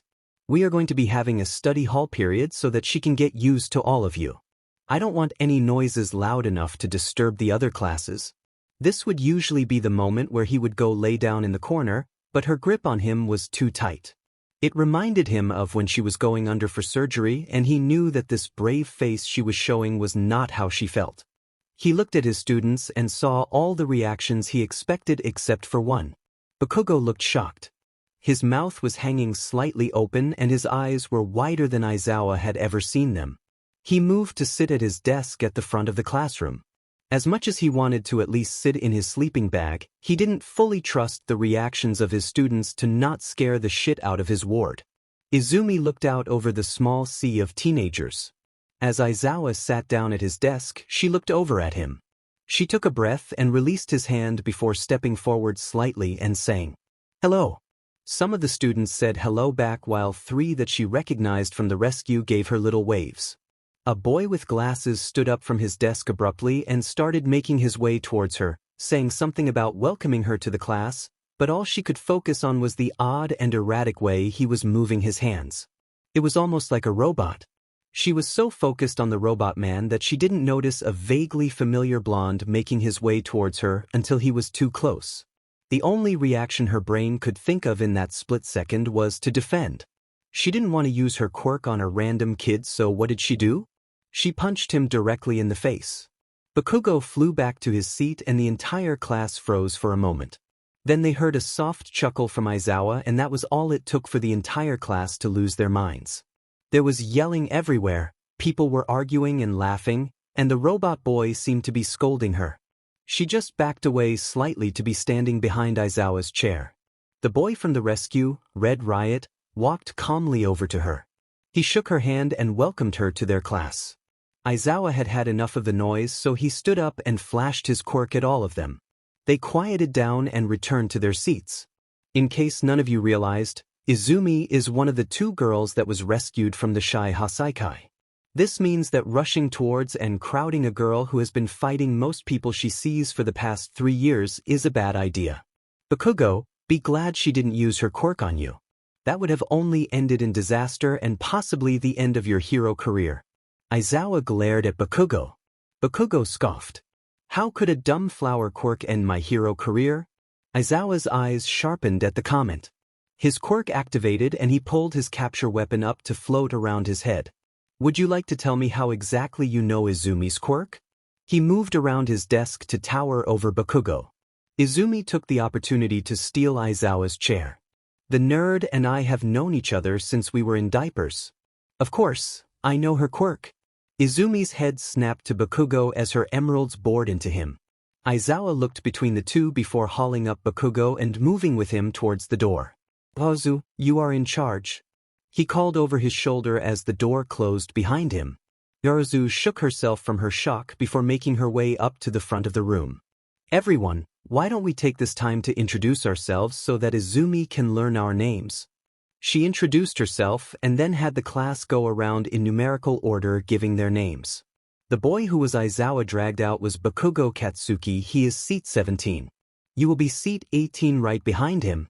She moved to her new seat and chatted lightly with members of the class. Aizawa didn't let go of Bakugo until they had reached Nedzu's office. The boy stopped struggling after a bit, but his face looked like he wanted to release every curse word known to mankind. Upon reaching the door to Nedzu's office, he knocked and entered after hearing a faint "come in." Inside they found Nedzu on the far side of the room with Eri. She was holding a whiteboard and a marker. They seemed to be practicing kanji. He said something to her before making his way over to the couches. After both new arrivals shook their heads, he continued. "So what do I owe the pleasure of this visit to?" Aizawa placed Bakugo down on the couch before joining him. Bakugo apparently knew Izumi before she was taken from her family. Aizawa droned. "Well then, that is something interesting. Would you be able to tell us about the day Izumi was taken?" "To us, she wasn't taken. To us, both her and her mother were dead." "Not her father?" Nedzu inquired. "Never met him. He sent them money but was out of the picture. She told me he worked overseas." Bakugo looked down at his hands. Her mom had taken her out to eat. She had told me that her papa was coming to town to see them. The restaurant they went to was attacked by a villain. My mom was called in to identify a body, and it was Auntie Inko, Deku's mom. They had found the crushed remains of a child and a man not far from her. They were identified as Deku and her dad. "Why do you call her that?" Nedzu leaned forward. "I wasn't exactly nice to her when we were kids. Pushed her around, made fun of her, called her useless. Things like that. It was only after I thought she was dead that I started to see what was wrong with everything I was doing, but the name stuck in my head." He paused for a moment, then quietly added, She used to call me Kakin? She remembers you? Eri pipes up from the corner. How would you know? He growled back at her. She used to tell me about a brand new hero named Kakin who would come to save us as soon as he got just a little bit stronger. She walked over to the group and handed her whiteboard to Nedzu, who checked over the work. I think the longer she spent without regular vision, the harder it was for her to remember what things looked like. She might just have no realized it's you yet. She patted his knee before holding her arms out to Aizawa. When did you get so smart? Aizawa said as he pulled her up onto his lap.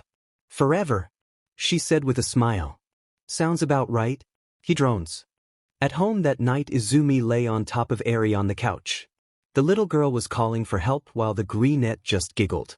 Unfortunately for Eri, neither adult came to help so much as watch and chuckle over their drinks. After a few minutes, Hizashi walked over to the dinner table with bowls of food. He turned towards the two girls. Izumi, why don't you let Eri up so we can have some dinner?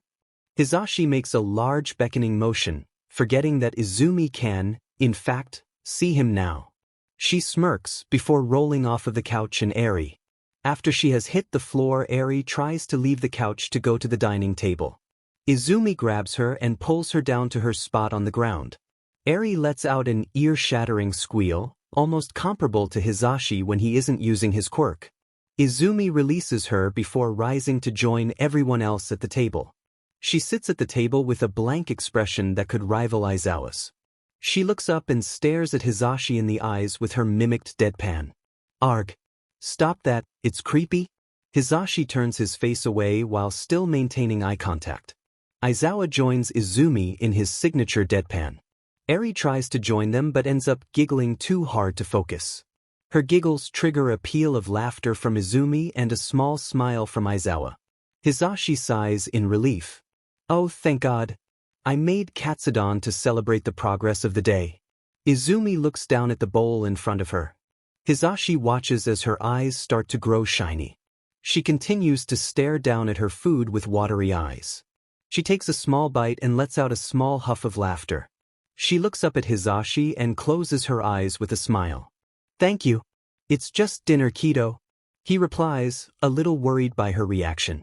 I haven't had katsudon since I was with my mother, she says quietly as she brings another mouthful of food up. They eat quietly for a while before Eri asks, is it nice having a mama? Yes, darling. A mother is a woman who takes care of you and loves you. They would do anything to make you happy and keep you safe. Eri looks around the table at the people around her before returning her gaze to Izumi. Are you my mama? Both of the men choke on their food as Izumi replies. No, darling. I'm more of an older sister who looks out for you. Neither of us has mamas anymore. Izumi has a small smile on her face, but her eyes look infinitely sad. The two men exchange a look. Do we not have papas anymore either? Izumi's eyes harden at that and the smile becomes more strained. Our papas still live, but they don't act like papas, so we aren't going to call them as such. They lost the right to be our papas. Eri looks thoughtful for a moment before turning towards Aizawa and Hizashi. Are you our new papas? Aizawa freezes and Hizashi chokes on his food again. As Hizashi clears the food from his throat, Aizawa unfreezes enough to lightly pat Hizashi's back. Izumi covers her mouth as she tries to stifle a laugh, but both men can see her shoulders shake. Hizashi, finally having gotten his breath back, says, we can be if you want, little listener, but as of right now we are just in charge of you. We haven't adopted you or anything. Would you want to? Izumi asked solemnly. The two men exchanged a glance. Eventually yes. Though there are a few things we should get done first. Aizawa says in a blunt monotone. Izumi pauses for a few minutes before a grin grows on her face and a mischievous glint appears in her eyes. Does that mean we should start calling you things like Dad and Papa? You are going to call me Dad in front of the whole class, aren't you? Aizawa asks. Yes. Yes, I am. Izumi found that some of her classes to be easy while others vexed her to no end. She enjoyed working with ectoplasm for mathematics. She surprised Hizashi, when he showed up in costume as Present Mike, that she was fairly fluent in English. She, however, loathed modern hero art history and modern literature. Why should she care how a slanted red line creates the illusion of disapproval for the hero in the painting, while if it had been diagonal across the piece it would have meant they were one of the greats? It just didn't matter to her. It just didn't. Though she did like her new uniform, though she added leggings under the skirt. As they came to lunch, she received a special surprise. Nedzu brought Eri to the cafeteria so that they could eat together. She set herself and Eri up at a table closer to the edges of the room to not overwhelm either of them. After a few minutes of eating and chatting, she was joined by some of her new classmates. Uraraka, Kirishima, Azui, Kalmitsu, Ida, Yorozu, and Todoroki sat down around her. Eri scooched slightly closer to Izumi's side so that she was hiding partially in Izumi's hair. "Hey, Izumi. Do you mind if we sit with you?" Uraraka asked. "Not at all." She placed her arm around Eri to comfort her as the group sat down. "Everyone, this is Eri. She is like a little sister to me." "Oh, I remember you. You look so much better than on the day of the raid," Kirishima said as he tried to move to get a better look at Eri. She peeked her head out from Izumi's side before noticing that everyone's eyes were on her. She paled and moved back into Izumi's hair. From the way it felt to Izumi, she had grabbed a chunk and started braiding the floor-length locks. Izumi chuckled a little. "Give her a few moments to get used to so many people being around. She'll warm up to you." As the group moved on to talk about school, Eri crawled under the table and moved towards the boy who was radiating warmth. She grabbed onto his warm leg and put a hand out to the other leg before quickly retracting it. The other leg was cold. She peeked up and saw the boy with 2 colors of hair looking down at her. He had a large scar over his eye on the side with the red hair. She crawled up into his lap and put a hand on his eye. The rest of the table watched, fully amused by what was happening. Izumi saw the slightly alarmed look on his face. Eri turned back to look at her. She understood what that look meant. "Todoroki, would you prefer not to have a scar on your face?" He looked at her so quickly she was worried he might have whiplash. The rest of the table stared at her too. "What do you mean?" he asked cautiously. "I'm not overly fond of scars, so I make them go away," she said as she took another bite of her lunch. "Eri, come back and eat your lunch before Nedzu comes back." Todoroki couldn't believe his ears. How could this girl he didn't even know to say that to him? What did she want out of it? Could she want a favor or an in with his father? He hadn't even wanted to sit at her table, but Yozu had dragged him. She had said something about forcing him to be social with the girl he kept staring at. He didn't mean to stare at her, it's just that he can't seem to figure her out. If she came from years of captivity and abuse worse than even his, how did she seem so happy? How was she so social after years of almost complete isolation? How did she make it out without any scars? Todoroki figures he's about to find out. "How would you do that?" he inquires. "My quirk grows organic matter. That includes telling a person's cells to grow healthy skin instead of scar tissue." He still couldn't believe his ears. He didn't. Todoroki was pulled from his thoughts when the bells that signaled the end of lunch rang and Izumi stood from her chair with Eri in her arms. He watched her walk away and couldn't help but think about how her mane of hair flowed behind her as she walked. "All right, class. Today for heroics class we are going to do something different."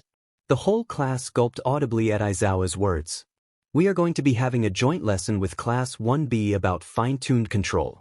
We will be staying in PE uniforms for this lesson. Meet at the gym Gamma in 15 minutes. With that, Aizawa left the room, followed quickly by his students. Upon arriving at Gym Gamma, Aizawa motioned her forward so she moved to stand slightly behind him. She watched as the room filled up with her class and another one. She assumed all of the unfamiliar students are from Class 1B. Another teacher came in with the unfamiliar class and came to stand near Aizawa and her. Behind him came the skinny All Might and Cementos. As they came to stand near her, she leaned over a bit to pull on All Might's sleeve. He looked down at her before asking, "Hello again, young Izumi. How are you feeling after your surgery?" "I'm doing fine. Have you thought any more about me possibly healing you?" She stepped out towards him a little more. "I have, young Izumi. I think that is something you and I should discuss together with Recovery Girl. Is that okay?" She lowered her gaze. "Yeah, we can do that." "Good, I'm glad." He ruffled her hair slightly and she beamed up at him. He turned back towards the students and she retreated behind Aizawa to look at them. It was then she noticed a familiar face. Lemillion was standing next to two people she vaguely recognized from the rescue mission. Aizawa started talking then. We are going to start in groups, working with the teacher or older student who can help you the most. The big three are here with us again today to help you our work on fine-tuned control of your quirks for delicate situations. Each teacher will call out the names of the students they will work with. As the teachers read off names and moved to different areas of the gym, Aizawa turned around to speak with her. We are going to move around to each group and see if we can't learn something new about your quirk. She gave him a nod before they moved off in the direction of Mirio's group. As they approached the group, Mirio noticed them. Hello, Sensei. It's good to see you again, Izumi. How are you doing? She moved over to him. I've been learning a lot, along with Eri, Lemillion-senpai. She beamed and the group of students watched in awe. Izumi, that is my hero name. When I'm not in costume you can call me Mirio. She hummed in affirmation. I'm working with these guys on aim. They have quirks that need to be precise to not hurt civilians or simply require better aim when using smaller amounts of their power. Izumi nodded. Shiizaki, come over here for a moment. A girl with hair made of vines trailing down her back. They held eye contact for a moment before Aizawa interjected, this is Shiizaki Ibra. Her quirk is not too different from yours. It seems God has blessed us with a rare opportunity to help make the world a more beautiful place. Tell me, are you a creature of sin or one with the light? I guess that would depend on your definition of the terms, Izumi says as she sits down on the ground to unlace her shoes. Shiizaki stares at her for a moment with her mouth partially agape. Is your definition of sin based on whether you are breaking laws or based on what the Bible says? She pulled off her first shoe and started working on the other. Because if it is the latter, then you might want to switch professions. Being a hero isn't exactly a job free of sin. She put up air quotation marks with her fingers around sin. She pulled off her second shoe and stood back up. She had started to get the attention of the students and teachers from around the room. They were all curious to see what she was going to do. You are going to have to do things you regret. You are going to have to kill criminals that just won't stop. You are going to have to break your religion's rules to save everyone. To answer your question, I am a sinner by either definition. She pulled off her socks and plants started growing out of the cement and covering the ground. They grew outwards from her body, filling a 10-foot radius around her with plants and flowers. Shiizaki stumbled back a few steps. I have done things to protect myself and others that could not even be considered self-defense if I had not been where I was. Izumi stepped forwards and the flowers started to grow and mutate. They were taller than even All Might and curled in ways that showed she was controlling each one. Aizawa watched, ready to cancel Izumi's quirk if she went too far. I am very much a sinner, and would you like to know something else? Shiizaki tripped over one of the giant flowers and sat in the wild grass looking up at Izumi with wide eyes. I don't believe there could be any god that would allow such monstrosities to take place. The only thing even resembling a god that has ever protected me is Mother Earth. So that is who I put my faith in. She smirked and had one of the large roses pick up Shiizaki and place her on the top of a carnation. She sat inside an open lily like a throne. Aizawa saw a leaf lower to his feet. He stepped on it and was brought up to sit in a peony. As much as he wasn't fond of flowers, this was probably one of the coolest and most terrifying things that had ever happened to him. Tell me, Shiizaki, how similar do you think our quirks are? Shiizaki stared in awe and horror. The eyes that stared back at her were not those of a regular girl. They seemed to almost glow as they pierced her soul. They could only be the eyes of a demon to scare a woman of light, like herself, in such a way. She didn't know how she got herself into this situation. She simply wanted to know if her fellow plant user would join her in her quest to bring the light of God to the world. But there is no way that this sinner with her abomination of a quirk could have any of God's light in her. It is just like Class 1A to have such a creature of darkness among their ranks. They are nothing alike. Shiizaki managed to choke out. She was placed back down on the ground and scrambled away from the field of freaks of nature. Izumi turned her lily towards Aizawa and smiled timidly. Her face was turned down, but her eyes were on him. Her eyes had lost their previous intensity. "Do you like my quirk?" She seemed almost reluctant to ask, like she was afraid of punishment. "I can also heal wounds. I could fix your dry eye for you." She was looking down at her hands now. "It's amazing, Izumi." Her head snapped up and she beamed at him. From across the room, Bakugo had watched the exchange. Since when had Deku gotten so powerful? It seemed to him that she wasn't a Deku anymore. He sighed to himself. He now had even more reason to break himself of the habit of using that old nickname. Nearby, Todoroki couldn't believe his eyes at what he was seeing. The giant flowers around Izumi seemed to be returning to normal flower behavior but stayed giant. The girl who had offered to fix the dreaded scar on his face sat inside a pure white lily. Her hair sat around her, making her look royal. The only thing that prevented him from comparing her to Titania, Queen of the Fairies, was her gym uniform, which shattered the serial aspect of the scene. She was beautiful, and for a moment he had hoped that might actually be able to heal him. "Let's try this. Focus on the lily in the center and make it as big as you can." Aizawa stood next to Izumi inside the ring of flowers and wild grass. At the same time, make all of the other flowers normal-sized. She gave a nod and held each of her hands out in front of her, angled towards the ground. Each hand tensed as she controlled the precise movements.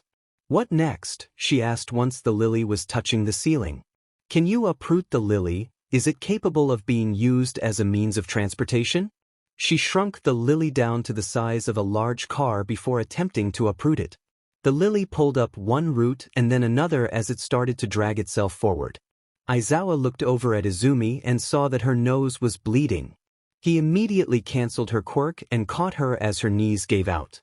The giant flower shrunk down to the size of a normal flower, but the normal flowers and wild grass didn't disappear when he shut off her quirk.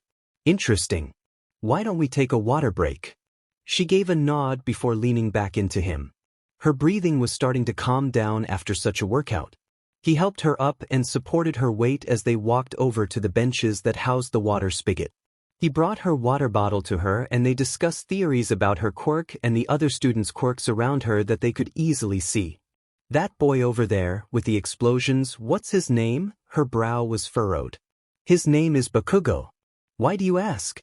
"The sound of his explosions, it's nostalgic. Like something from another life, but I can't quite put my finger on it." She held her head in her hand. As she looked out over Gym Gamma, most of the ground was covered in her flowers. It seemed to her that there was a carrot patch growing near where Yaoyorozu was working and that she was taking advantage of it. "He knows you. From when you were a child?" Aizawa stares straight ahead as her eyes bore into him. "What do you mean?" Her gaze only intensifies.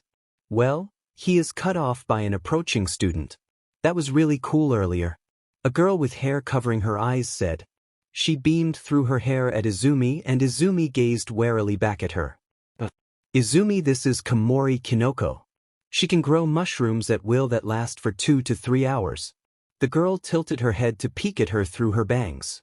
"Do your plants have a time limit like mine do?" Kinoko pulled both hands up to her chest. "No, my plants stay until I or someone else do something to get rid of them." Izumi decided that giving some information wouldn't be bad. She hoped this new plant girl would be less judgmental than the last. After years of doing anything to survive, Izumi didn't need someone whose first words to her brought her morality into question. "That's great. You can use your plants for eating or medicine or just to be pretty." This other girl certainly seems excited to hear about her quirk. Maybe she was worth giving a shot. "Are there any particular plants you like to eat?" The other girl gasped. "We could make a veggie stew, with all fresh ingredients." "How good does that sound?" Izumi's eyes widened. "Sounds fun." She responds tiredly. Inexplicably, Izumi found that she liked this mushroom girl. "You should come over to the 1B dorm tonight and we could grow all kinds of plants and feed both classes. We could use it as a way for our classes to bond so we stop fighting so much." Izumi furrowed her brow at that last comment. "What do you mean? Why are the classes fighting?" Aizawa put a hand on her shoulder before the other girl tried to respond. "Well," a boy in blonde hair starts ranting at her with a crazed look in his eyes. It's because you Class A pricks think you are so much better than Class B. You think just because they put you in Class A that we all forgot that you didn't even take the entrance exam. Well, a girl with a red ponytail chopped him on the back of the neck. She caught him as he collapsed. Sorry about him. I'm Kendo Itsuka, the class president for Class 1B. This is Minoma. He's a jerk, so you can just ignore him. Thanks. She replied hesitantly. She hesitantly turned back to Komori. You were talking about cooking together tonight. That sounds like fun. Oh, that could be wonderful, Kendo interjected, still holding Minoma under one arm. Dad, can we have dinner with the classes today? Aizawa had the intense urge to facepalm at her question.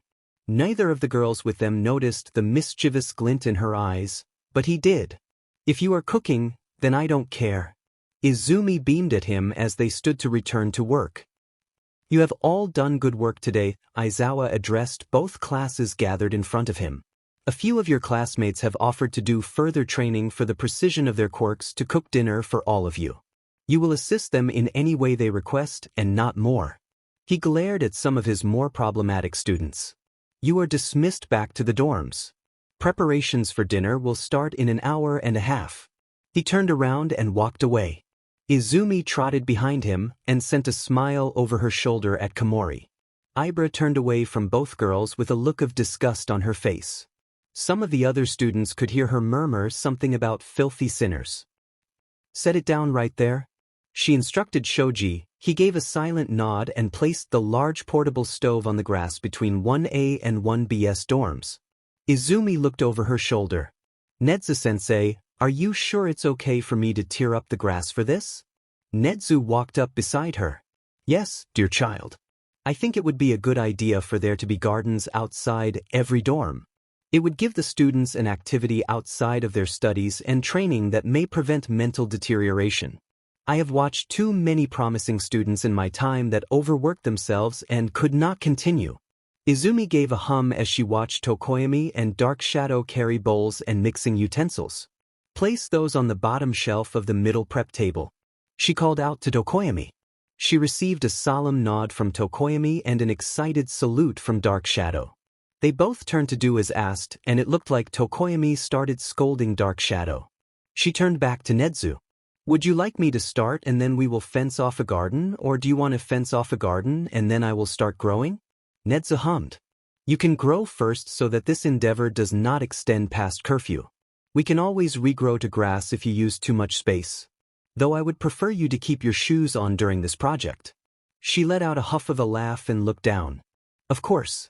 She made her way to their new outdoor kitchen. All right, heavy lifters, unless any of you really want to help out for the net part, you are free to head back to the rest of the classes. When you reach the rest of the group, send over a few cutters, some grill assistants, a larger group of harvesters, and Todoroki. Most of her group left. Shoji stayed where he was standing with Sato by his side. Kendo walked over to her and put a hand on Izumi's shoulder. It's so great of you to do this. It's all that Komori-san has been talking about since class let out. Izumi beamed back at her as a new group of students approached. She looked out at her new group and was surprised by some of the people that came. Bakugo was there as well as Yaoyorozu. Azui was standing next to Kamakiri. Shishida came behind them dragging an unhappy Minoma. Lastly, Ida came out dragging a small boy with purple balls for hair that she had never seen before. Ida approached her. I apologize, Izumi-san. I would like to help in the cooking process, but I am in charge of watching my Nedekuen since he has just returned from suspension. I require your permission before we may help. Izumi was slightly lost. Why would she care if this boy helped? Sure. She turned to address the group. Since this is our first time doing something like this, we are going to do a completely vegetable-based dish so that I can grow all of the ingredients. Which of you are our choppers? Bakugo raised his hand with a scoff. Sato and Kamakiri also raised their hands. Good, you three head to the table on the way to the right. There is a set of knives and a few cutting boards on the bottom shelf. Are any of you particularly good at cooking? Shishida and Kendo raised their hands. Good, Shishida-kun, Kendo-san, and Todoroki-kun will be with Komori-san. The rest of you will be working with me to pull up all the vegetables that I grow. Though we may have one of you work as a runner between stations. Yaoyorozu raised her hand. Yes? Izumi-san, I came over because I wanted to see if there was anything you may need my quirk for? Izumi paused for a moment. Remind me of your quirk. She tilted her head. I can create anything non-organic as long as I know the molecular structure. Izumi smiled slightly. We seem like we would make a good pair, you and me. I can manipulate organic materials and you can manipulate non-organic materials. It seems like a match made in heaven to me. Yaoyorozu's eyes seemed to sparkle as she thought about it. Her hands came up to her face and the world seemed to light up around her. That could be amazing. She gasped. We'll have you work as our runner so that if anyone needs materials you can supply them. Izumi gave a small smile as she clapped her hands loudly. Let's get started. She took Shoji, Azui, Monoma, Ida, and Mineta over to the open space for her to work. Izumi addressed her group. I'm going to start with the foods that will need to be manipulated by me once we are done with the cooking. That would be rice and beans. You ready to start picking? And why should we take order from a stuck-up member of Class A? Monoma snarked at her. She was about to answer but was interrupted by the majority of the first-year staff showing up to the cooking site. Lunch Rush spoke. Izumi? Are you sure you don't want any help? He sounded worried. Calm down. It will be fine. As much as it may not seem like it sometimes. We are capable of cooking for ourselves. Lunch Rush's head dropped but he didn't protest. Vlad King walked over to her little group. Monoma, you do as you are told by Izumi or you will spend the next month in detention forced to write sonnets about how much you love the members of Class 1A? Monoma paled at his words. He almost seemed like he was going to vomit. Well then, now that that is resolved, would you all like to join the students in waiting? It would be easier to get started if there aren't people standing on our growing ground. The teachers moved away, and she could faintly hear Monoma muttering something under his breath. She turned to look back at the other students and found that all of their eyes were on her. Start getting your equipment ready, she said, exasperated. She placed her hands down on the ground and the expanse of grass in front of her started to grow into rice grass and kidney bean bushes. They grew into maturity and the bean pods started to dry out and turn brown. Everyone grab a basket and pull the whole plants. We will give the rice to Yaoyorozu and the beans to Sato. She turned to face Yaoyorozu and Sato. Do you both know how to process these plants? She was surprised when she received nods from both. They continued like this for the next few hours.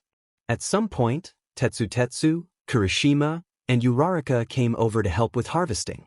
They had said something about it being manly to help before getting baskets from Yaoyorozu and starting to help. She grew everything from garlic and onions to okra and carrots. She grew all variety of herbs and mushrooms. When Komori noticed Izumi growing button mushrooms, she yelled out, "Cremini-chan is here." She grew a variety of peppers from bell peppers to chipotle chilies. Komori was ecstatic when the fresh herbs were sent directly to her. She smelled them inside. That earned her a chuckle from Izumi. When Izumi was growing the last set of vegetables, the tomatoes, she knelt down to start the picking process. The main plant for the tomatoes was being collected by Kirishima and Mineta while the vegetable was plucked by everyone else. She pulled tomato after tomato off the plant in front of her. She shifted her basket forwards on the ground then moved onto the next plant. She could see the aura of someone behind her. She knew it was Mineta. His aura was easily recognizable. She expected him to immediately move on. What she didn't expect was for the little shit to stay standing behind her as she worked. Watching her. She had chopped off her hair an hour or two ago to help herself cool off. She had scared the shit out of some of the other students, but they seemed to follow her lead when she didn't react. She felt a small hand on her waist and twisted so fast to grab it that he didn't have time to react as she reared back and chucked him beyond the line of students working in the kitchen. She turned back around and could feel some of the auras around her intensify. She resumed picking tomatoes and heard explosions moving away from the kitchen area. Once she had finished picking tomatoes, she placed the basket in front of Sato before following the sound of Bakugo's explosions. She called back over her shoulder that Komori was in charge. She found the little grape being cornered and threatened by both Bakugo and Todoroki. Todoroki being there surprised her. She thought he was calmer than that. Thank you for isolating him for me. Both boys turned around quickly, surprise in their eyes. We were just, Todoroki tried to defend himself, but she cut him off. I don't really care what you were doing, but I would back off if I were you. Bakugo started to growl something about how he didn't take orders from flower princesses before she started growing giant Venus fly traps around Mineta. Bakugo decided it was probably a good idea to shut his mouth before he joined Mineta. Both boys backed up and watched as Izumi attempted to scare the perverseness out of Mineta. She assumed that his will to live was stronger than his need to be a creep. The one line that stood out to the two boys watching was her comment about how she looks like she's 12 years old, which makes him a whole new level of pervert for being attracted to her body. She turned from the shaking Mineta and beckoned for both boys who had been watching to follow. While I appreciate you boys trying to fight my battles for me, I have some advice for you. She turned to look at them both in the eyes. Don't. She walked away, so she didn't see the looks on their faces. Despite her words, neither boy could find themselves regretting their affection for the girl, although neither quite understood what it meant yet or what it meant for their futures. All they knew was she was the most badass girl either had ever met, and neither had plans to lose her. Izumi lay in her bed with Eri curled into her side. She stared at the ceiling. She didn't want to fall asleep. She had been free for a few weeks. She thought that when she finally was free of her cage, she would feel better. She thought it would be easier to fall asleep, that she wouldn't startle awake at any and every noise. Some nights she thought about telling Aizawa and Hisashi, but, as much as she liked and trusted them, she had no intention of telling them of the things that her mind shows her at night. She wasn't ready to talk about her parents. She didn't want to talk about them. They were never cruel to her. Her dad is just a dumbass. Her eyes started to feel heavy. She tried to keep them open, to stay awake. She failed. The world swirled around her. Bright colors turned dull. Izumi could see her mother in the distance. The knife still at her neck as the forever faceless woman held her hostage. The Cheshire grin smile stretched across the mask she wore. She tried to run. She wanted to help her mother. The arm closed around her waist like it always did. She wanted to scream. She wanted to cry. She wanted to tell her mother that she loved her. All she could do was watch. As she heard the words from the man behind her. Those words. You can't have her. Blood. The figures were gone as red swirled around her. She found herself in the chair. Her papa stood in front of her, but all she could see was his hand reaching towards her. His mouth speaking the cursed word. The word that always led to pain and suffering. The words that came to take everything she cared about.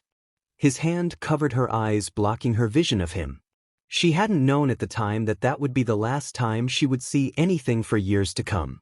The familiar baritone of his voice didn't help soothe her as the dreaded words bounced around her. I'm sorry. She felt as though she were falling. This was new. Usually, the dream moved to the day she met Shiizaki.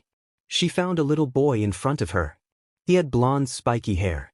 She was on her butt and felt as though the small boy was towering over her.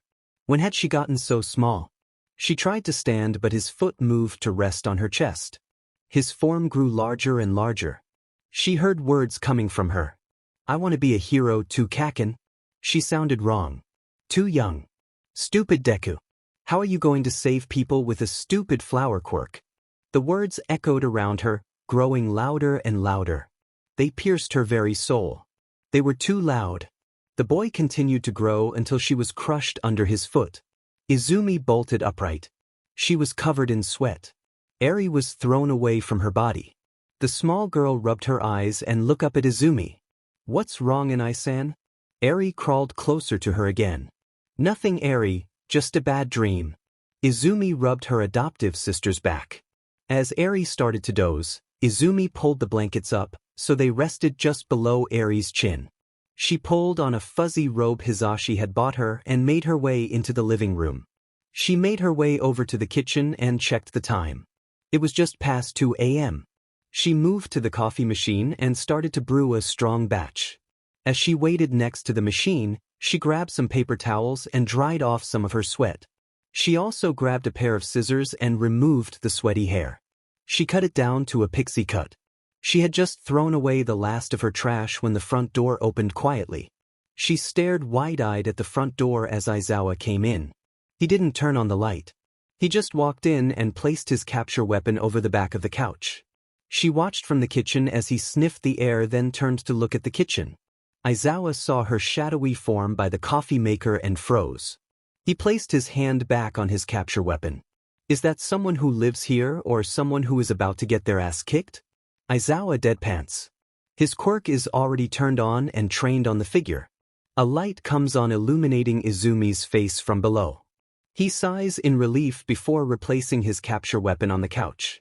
The light, which he now realized had come from her phone, turned off. Coffee? She asked quietly. How strong? He joined her in the kitchen. Very.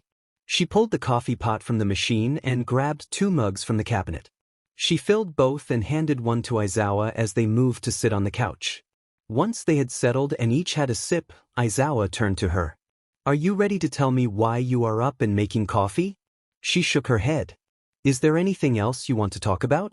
She quickly turned to him. Why do you crawl around in a sleeping bag? You do know that they make versions with separated legs, right? He chuckled lightly. I refuse to give up any advantage. I have to confuse the shit out of my students. She smiled and they fell back into silence as they drank their coffee. Once they had both finished their cups, Aizawa grabbed hers from her hand and headed into the kitchen. She did not move. He came back a few minutes later and handed her cup back to her. He took a sip and held the cup with both hands near her chest.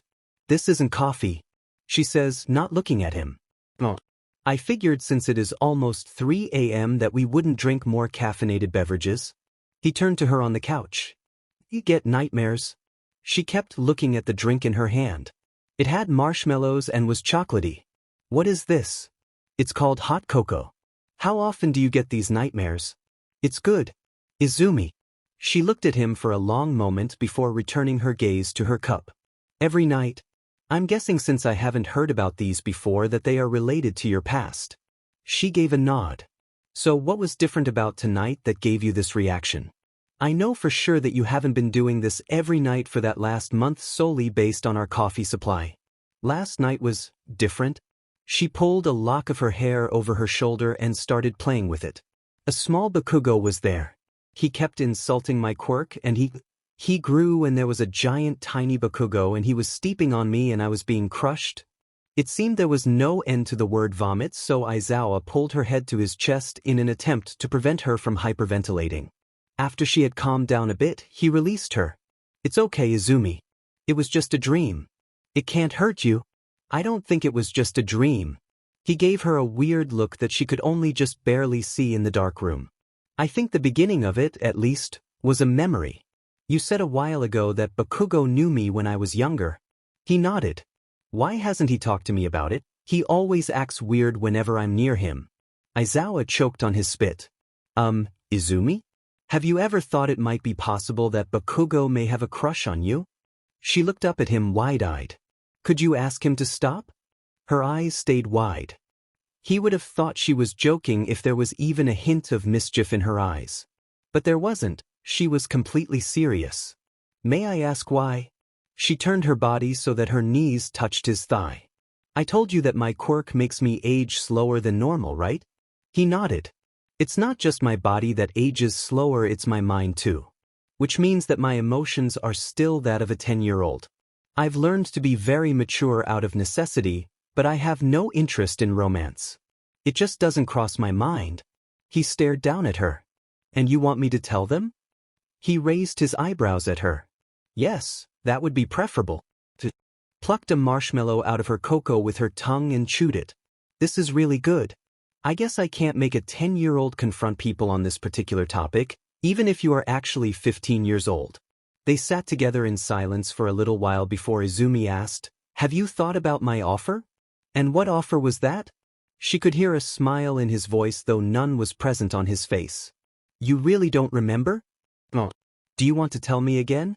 I offered to fix your dry eye. Izumi. He sighed. There are no herbal remedies to fix my eyes beyond my eye drops. No, not a remedy. Fixing your eyes? What do you mean? My quirk doesn't just create flowers. That would be useless. I can create and manipulate organic matter. That's how I created those giant flowers. People are organic. He looked at her warily. Are you sure you know how to use it like that? I kind of need my eyes. Yes. The pure determination in her eyes convinced him more than her words did. All right. He put his hands up near his head before dropping them in his lap. What do I need to do? She hopped off the couch and ran into the kitchen. He heard her rummaging through cabinets and saw a light turn on before almost immediately turning back off. The room was once again completely dark, and as his eyes readjusted, he heard her walk back towards the couch. He blinked and finally saw what she was holding: 2 bottles. I didn't know if you preferred vodka or rum, but these are the 2 in your cabinet with the highest alcohol content. He gave her a wary look. I'm not sure how much this will hurt, and I don't think either of us want to wake up Eri or Hisashi. It won't take more than a few moments. He sighed before taking the vodka from her hand and pouring a generous amount into his coffee. She went back into the kitchen and returned without the bottle and with a leather belt. She waited for him to finish draining his spiked coffee before handing him the belt. He seemed to understand what she was implying and folded it in half and placed it between his teeth. She reached her hands forward slowly. She placed each of her palms over his eyes with her fingertips crossing over each other. Ready? He hummed in affirmation. 2 she activated her quirk and his entire body tensed before convulsing slightly. She heard a pained groan from him before he slumped forward to rest his head on her shoulder. She patted the back of his head as he rested for a moment. Aizawa looked up slightly and gave her a dirty look that made her smile. Did it work? Aizawa panted. You know I don't think it did. Let me try again. She reached out for him and he jumped back away from her. He accidentally fell back over the arm of the couch. She stared at him for a moment, then let out a raucous laugh. Aizawa placed a hand over her mouth from his position on the floor. I thought you didn't want to wake anyone up. She stifled her laughter. I don't. You are all better. Why don't we go to bed and you can try out your quirk in the morning when Hisashi decides he doesn't like our apartment anymore. He ruffled her hair and grabbed both of their mugs. After placing them in the kitchen, he pulled her up from the couch and walked her to her door. Thank you, Izumi. We will stop by Recovery Girl's office tomorrow to see what she says about my new eyes. Izumi smiled and made her way back to her bed. She got in beside Eri and dreamed of nothing. Eri woke to Zashi's quirk-enhanced scream. She was barely aware of her surroundings before the burst of noise was cut off, presumably by Zawa. She looked over at the clock on the other side of Izumi and watched it click by 45 seconds. After 45 seconds the sound would resume, and she would have to get up to make him stop. The clock hit 40 seconds. 41, 42, 43, 44, 45, 46, 47. There was no scream. Eri was baffled. Had something happened to Zashi? She shook Izumi awake when she saw her eye crack open, then immediately slide back closed. Eri flopped her entire weight on top of her adoptive sister.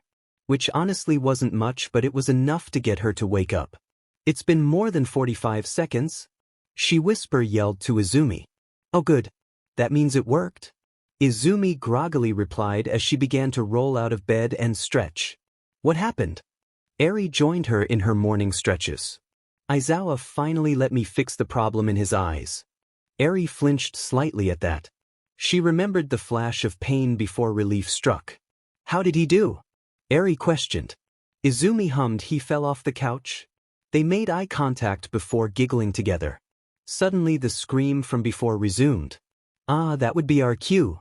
The scream abruptly cut off again. They exchanged a look before exiting their room and making their way to the kitchen. Good morning, the girls greeted the men in unison. Zashi was staring at Zawa with his jaw wide open and shock clear in his eyes. Zawa's hair was floating, his eyes were red, and he was staring straight at Zashi with a smug look on his face. Eri looked between the two men before running forward to grab onto Zashi's leg. Good morning, she repeated, now pressed to his side. Zashi finally seemed to snap out of it and reached down to pick her up. Eri reached forward to boop his nose. He poked her nose back and let out a boop noise. Sorry little listener, it seems Aizawa felt the need to scare the living daylights out of me. Zashi glared at Zawa at that, but she just stared up at his face. I didn't know you had daylight inside you. Eri watched Zashi's eyes grow wide as he scrambled to find words. She heard her sister speak from behind her before he figured out what to say. Eri, you remember we talked about figures of speech? She turned in her place to look at her sister before nodding. Her sister had moved over to the kitchen and was doing something at the stove with Zawa. I remember an Isen. The one Hizashi used means that Aizawa scared him really bad and he was very surprised. Yeah, that, Zashi interjected. I do wonder though. Eri, why do you call Izumi innocent? What do you mean? She's my sister. Eri turned back toward Zashi. Yes, but Anai-san means big brother, not big sister. Oh. Eri looked down at her hands. She twisted to look back at Izumi. She looked like she was deep in conversation with Zawa. What do I call her then? She twisted back to focus on Zashi. Well, Nei-chan means big sister, but I'm sure Izumi doesn't care what you call her as long as it's said with love. Eri looked back down at her hands and resolved herself with a nod. She twisted once more to look at Izumi before yelling out, What's for breakfast? Izumi didn't even look up before yelling back, Eggs Benedict with hash browns. Eri smiled to herself and turned back to Zashi to squish his cheeks between her hands. She gave him a big smile, then demanded to be set down. Izumi had forgotten how much she liked to look at the clouds. With her vision back and her and Eri's newfound freedom, they are able to do things on Saturdays like laying on the grass near the dormitories and staring at the clouds. Aizawa is inside the 1A dorm yelling at Kaminari for destroying all the lights in the common area. She is laying in the grass staring at the clouds while Hizashi, though he was currently in his hero costume as Present Mike, attempts to brush her hair so that he can braid it. She could sense Eri over in the new garden with some of the 1B students. Izumi doesn't know the last time she took a moment to enjoy having her eyes back. It was probably right when the surgery had finished. She closed her eyes and felt the auras around her. Aizawa had finally finished yelling at Kaminari and was walking back towards her. One of the boys in Class B was swinging around Eri as she giggled. There was an intense game of poker happening between the dorms. Minoma had just lost to Yayorozu and seemed to be having a mental breakdown. She felt the people milling around in the dorms and the strangers passing by the outside of the school. Then she felt something odd. Someone she recognized in one of the trees surrounding the school. Mimic's aura was high up in a tree on the outside of the school, behind the nearest wall to her. She opened her eyes and whipped around to look at the tree, pulling her hair out of Hizashi's grip. She could faintly see something fall out of the tree. She closed her eyes again. His form was retreating quickly from the school. She kept focused on that direction. Aizawa placed a hand on her shoulder. Izumi startled and looked up to him. He raised an eyebrow at her. She scowled and pointed towards the tree Mimic had been hiding in. One of the 8 precepts of death was watching us. His name is Mimic. Aizawa sat down next to her. They can't get in here. He tried to reassure her. Her gaze darkened. They would regret it if they tried. Aizawa held one finger in front of her face. No homicide, he said sternly. After she gave a hesitant nod, he tapped her nose. What about light maiming? No, she pouted. He glared. She couldn't resist a smile. They would be fools to come after us, especially here. She leaned her head into his shoulder. She could feel Hizashi resume his progress on her hair. My quirk is more than enough, let alone Eri's quirk. Plus, you, the teachers, and the students. I would be very afraid if I were them. They could see Bakugo and Todoroki making their ways over to them. Aizawa ruffled her hair as he stood up. You got this, kiddo. She blew a raspberry at him as she waved away Hizashi. He gave her a pout and sulked away. She leaned back on her hands and crossed her legs at the ankles. She picked at her dress as they walked over. Hizashi had given her a maroon sleeveless A-line dress this morning. She had put it on apprehensively. After looking herself over in the mirror, she had grabbed a black waist belt that she left slightly loose on her hips. She wasn't wearing her shoes currently. The boys entered her field of flowers and stood in front of her. She motioned for them to sit. They both sat in front of her sitting crisscross. It's a lovely day, you should take off your shoes to enjoy the feel of the grass and flowers. They looked apprehensively at each other before each taking off their shoes and socks. Bakugo resumed his crisscross position. Todoroki pulled his knees up so that he could rest his elbows on them. Izumi, We wanted to apologize. Todoroki started. Don't put words in my mouth, half and half. Bakugo yelled. It was your idea. Todoroki deadpants. The boys stare at each other for a long moment. The tension is broken when Izumi begins to giggle. Both stare at her dumbfounded. I'm assuming Aizawa talked to each of you. She leans forward. They nod and she smiles. Whatever feeling you have in response to that information that makes you feel like you need to talk to me about it are unnecessary. Todoroki's eyes widen while Bakugo's narrow. Don't tell me how to feel, shit nerd. He growls for a second before his eyes widen a bit. He takes a deep breath before restarting. We just wanted to tell you that we are still here to help with anything you need and that there are no hard feelings between any of us. He glances at Todoroki. Well, most of us. Izumi sat on her desk before class. Tsu was standing to her right and Todoroki to her left. They were having a nice chat about the benefits of defenestration when Aizawa came in to begin the class. She slid from her table and into her chair. He stood at his podium at the front of the classroom and addressed his students in his usual monotone. It's time for the cultural festival. He drones with a manic smile. While the sports festival is the most important time for Hero Course students, the cultural festival is designed to promote the business course and support course students. Just like they participated in the sports festival, you will participate in the cultural festival. Your class is expected to have an exhibit. If you don't pick something to do, then you have to present a public lecture. Pick something, just don't interrupt my nap. He then proceeds to zip into his sleeping bag and collapse in the corner. Ida makes his way towards the front. Without further ado, your very own class president, Tenya Ida, will take them. I'll do my utmost to ensure that everyone's ideas are accounted for. First of all, let's put a list together. If anyone has a suggestion, raise your hand. Ida enthusiastically announced. Let's do a maid cafe. Kaminari yelled. Boob dash, Mineta started to yell. He mysteriously found himself wrapped in vines before he finished his sentence. A machi shop. Uraraka supplied. An arm wrestling tournament. Kirishima growled. A haunted house. Hagakure yelled. How about a crepe stand? Sato added. Dancing. Izumi thinks that was a Shido. A petting zoo. Kuda said quietly before someone else said it much louder. A cultural festival of darkness? That couldn't have been anyone except Tokoyami. My sparkling show. That was Oyama.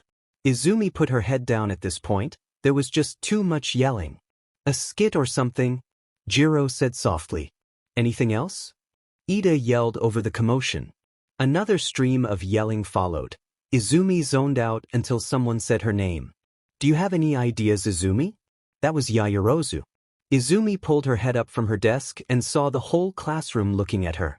Well, all except for Mineta, who was now mostly out of the vines but also hanging part of the way out of the window. It doesn't really matter what I think, Izumi says with wide eyes. Of course, your opinion matters. You are a member of this class, Uraraka says with her fists pulled to her chest. Oh, thank you for that, but no. She takes a breath and stands. What I mean is that I won't be taking part in the cultural festival. Every student takes part in the festival. As a member of this class, it is your duty to participate. Ida tells her as his arms swing wildly and barely misses hitting Yaoyorozu with his unbending arm. What she means, Aizawa intervenes, is that she will be spending the cultural festival with Mirio and her sister. Nedzu believes it is better for them to see the festival after their time in captivity than to participate, as well as the fact that putting their names on flyers that circulate through a community that is still looking for them would be extremely irresponsible.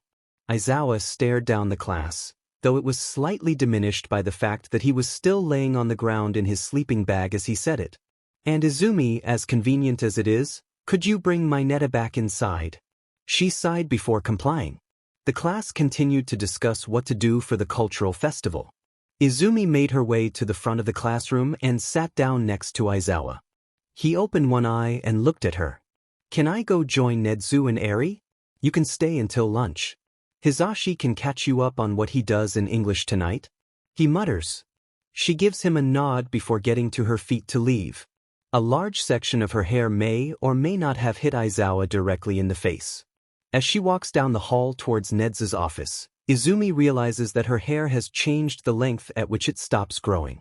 It has adjusted to just barely graze the floor while she is wearing her boots. She shakes her head slightly side to side as she walks, enough that her hair sways but not enough that it is really noticeable if anyone else were to be walking in the halls. She makes her way to Nedzu's door and gives a small knock. She hears a high pitch come in and opens the door to find Nedzu and Eri standing at the coffee table with papers scattered everywhere. Each paper had a score on it, ranging from 62% to 100%. "Hey," she says as she sits down on the couch.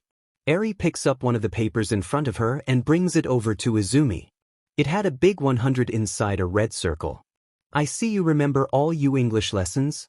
Eri beamed at her. Yes, her English is quite good, so is her math. Her knowledge of books is not exactly superb, but it is acceptable. Nedzu joins them near the couch. "Yeah." Izumi rubs the back of her neck. "I'm not exactly fond of most literature and art, so I didn't fight particularly hard for those materials when educating her." She lay down on the couch with her feet hanging off and pulled up Eri to sit on her stomach. "Not that we don't appreciate your company, but may I inquire why you are here instead of in class?"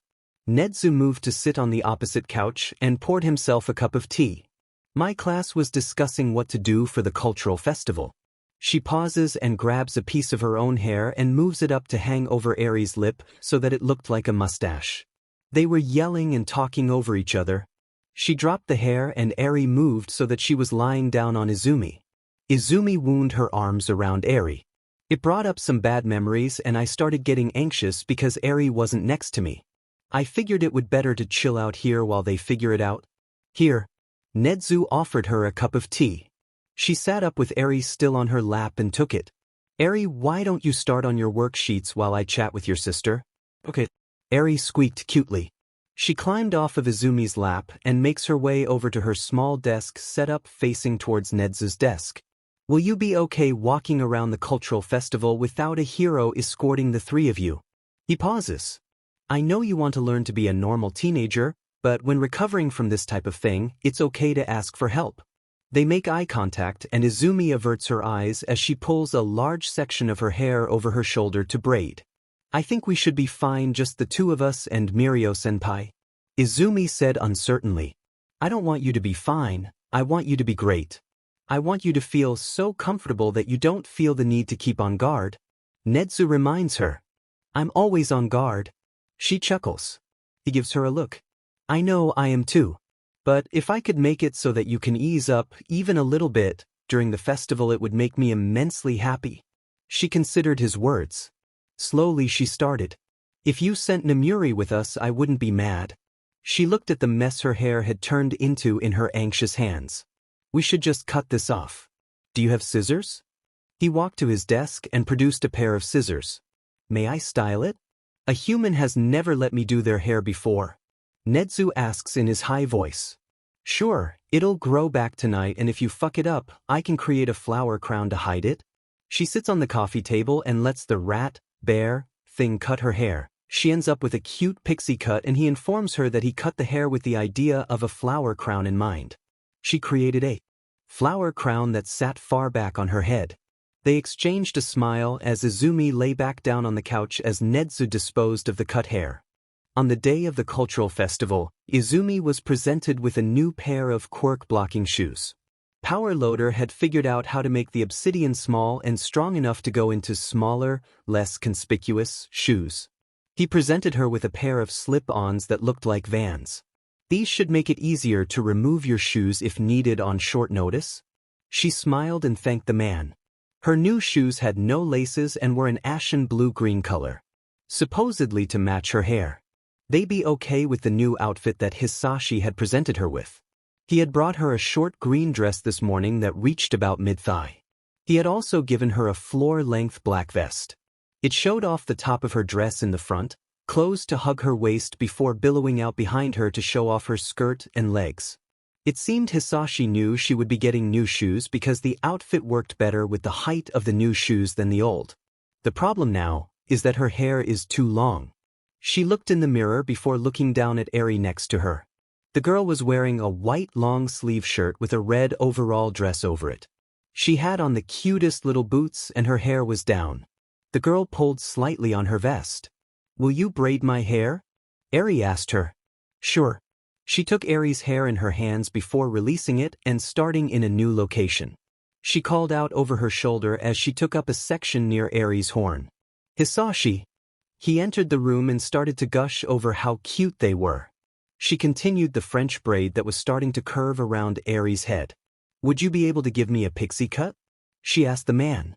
His eyes widened and he dashed from the room. "I'll get the scissors." His way too loud voice called from down the hall. He came back as Izumi was finishing the milk-maid braid around Eri's head. She had started forming flowers in Eri's hair to hold the end of the braid in place, when Hisashi had finished laying down the trash bags on the floor behind her. "Ready?" She gave a nod and he began cutting. She started to form a flower crown in her hands as he worked. Izumi finished the crown and set it down in Eri's lap. She returned to her work on Eri's hair and she felt large chunks of her hair fall away. 1 or 2 flowers was added to each knot of the braid, creating another ring of beauty in her hair. She felt Hisashi doing the final touches on her hair.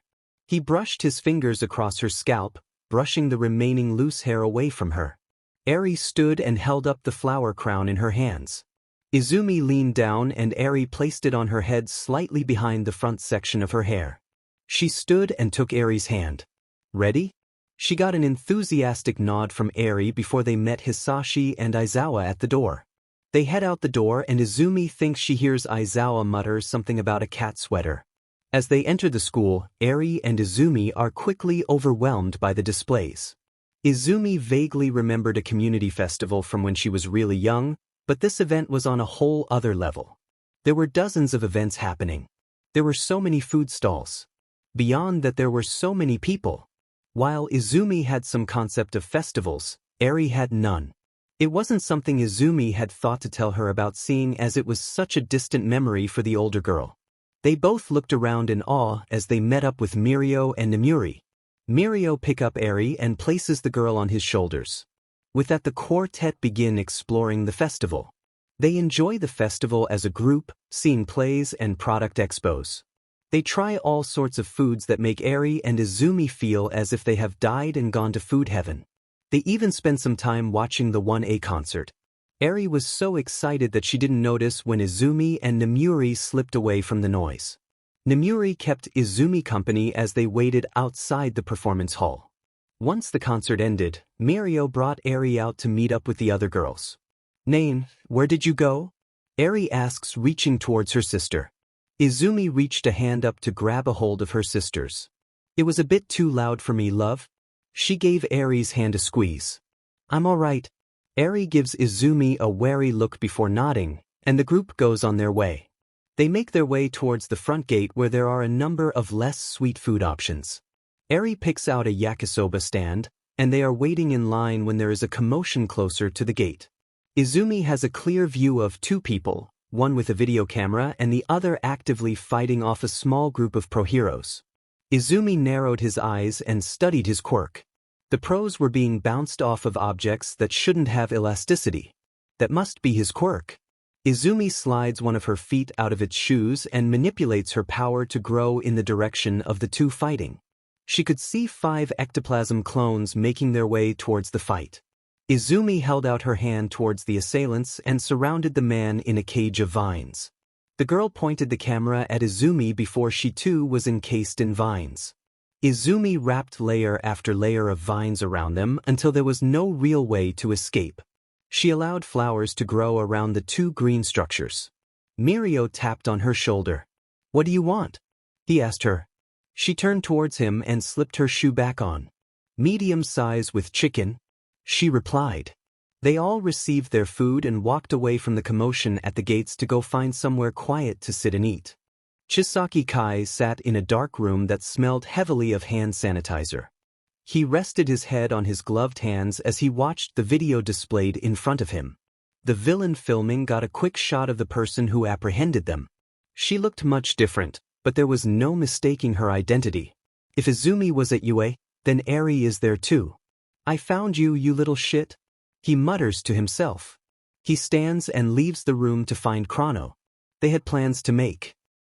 Izumi sat on her knees next to the bathtub. Both her hands were covered in soap and massaging Eri's scalp. The small girl sat in the warm water with her back to Izumi. The small girl is capable of washing her body by herself but often struggles with getting all of the dirt out of her long hair.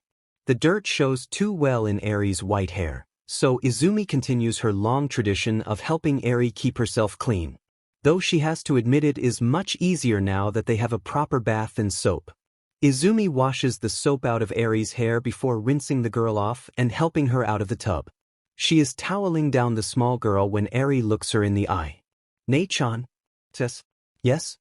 Izumi replies. "The outside of your eyes looks like they used to," Eri tells her. She nuzzles her face into the fluffy towel. "What do you mean?" Izumi asks, confused. "Look in the mirror," Eri tells her. Izumi moves over to look in the mirror. She holds her face close to the mirror and stares into her own eyes, searching. "Around the edges of the green," Eri tells her. Izumi looks carefully. After a minute or two, Izumi finally sees a thin, dull ring of green. It was a different color than that of her iris. It was milkier and lighter. "Are you okay, Ne-chan?" Eri presses her body up against Izumi's leg. "I don't know," Izumi tells her. Izumi numbly moves away from the mirror and picks up Eri. She takes the small girl back to their room and helps her slip into a nightgown. She makes her way out of their room and into the living room. She sees Hisashi on the couch and moves to sit next to him. Once settled, she notices that Eri followed her and pulls the small girl up onto the couch next to her. "Can you see anything wrong with my eyes?" Izumi whispers to the blonde. "But is something wrong, little listener?" Hisashi asks, turning to her. "Eri saw something in my eyes. I looked in the mirror and I saw it too. Just around the edge of my irises, something dull and milky." Hisashi placed his hands on her cheeks as she spoke. He pulled her face closer to him and looked intently. She stared into his eyes and watched the worry grow there. He tried to keep his face neutral, but she saw it. "Shoda?" Hisashi yelled without using his quirk. Aizawa came around one of the corners, looking like he was ready to commit murder. "What?" Aizawa asked, agitated. "Do you want to come and look at this?" Hisashi's voice rising more than was normal at the end. Aizawa came over and sat on Hisashi's lap. "What am I looking at?" he grumbled. Hisashi held up a finger unnervingly close to her eye. "Just around the edges of her iris," Hisashi told his husband. Aizawa's eyes widened. He pulled out his phone from his back pocket and turned on the flashlight. He shinned the light directly into one eye then the other. "Why don't we go see Recovery Girl in the morning?" he said. He changed apps on his phone and took a close-up picture of both of Izumi's eyes with his flash on. "We will compare these tomorrow to see how fast it's progressing." Aizawa stands up and pulls Eri off of Izumi's lap. He takes the small girl back towards her room. "Don't you worry, kiddo. We are going to get this all sorted out," Hisashi assures her. "You should go to bed now. We will take care of the situation in the morning. Okay?" He receives a nod. The man stands and guides his adoptive daughter back to her room. He and his husband close the door as the two girls snuggle up under the covers. They exchange a meaningful look before heading off to their own bed. They both had a feeling that they were going to need their rest tomorrow. Chisaki looked out over the progress that had already been made. It had only been a few days, but he knew it wouldn't take much longer. Soon he would have his assets back under his control. Soon he would be able to continue his work to purify the world. He would rid the world of all things unnatural. Destroying quirks is only the beginning. Once quirks were gone, it would be so much easier to wipe all man-made structures from the land that should be occupied by forests and trees. He would make the earth perfect, even if he had to destroy civilization to do it. It seems that the quirk that caused your blindness, to begin with, has begun to kick in again. Recovery Girl pulled away from Izumi and turned off the light that had been shinning in her eyes. "Until we find a way to remove the quirk's effects from you altogether, we may only be able to fight the symptoms instead of the cause." "What does that mean?" Eri asked. "It means that we are going to have to set up monthly appointments with Dr. Connery to monitor and mitigate the problem," she tells the young girl. We know the quirk was likely put into place by your father. Do you have any idea of how we could find him? Aizawa asks Izumi. Anything at all could be helpful, little listener, Hisashi interjects. Izumi pulls a lock of her hair over her shoulder and runs her hands through it. She looks up at the adults, who stare back at her. She returns her gaze to her lap before speaking. You will have to forgive anything I remember incorrectly. It's been a long time. She formed 2 delphiniums in her hands and wove them into Eri's hair. I believe he had white hair. He was tall. I couldn't tell you how tall, I was so much smaller back then. His eyes were a bright green like mine. From how comfortable he was with the Yakuza and with how many connections he had, he is likely a criminal. He may have a record. My mother told me his name was Hisashi Midoriya. She paused for a long moment. She took a deep breath. He came into town one day when I was 11, probably. Her brows furrowed. We were meeting with him at a restaurant. We had been seated and he met us there. My mom had wanted to introduce him to me. He sat down and we ordered. We couldn't have been there for more than 5 minutes when the ground began to shake. He said something about not realizing he had been followed. The roof collapsed and I was standing the closest to my father. He pulled me under his body and suddenly we were somewhere else.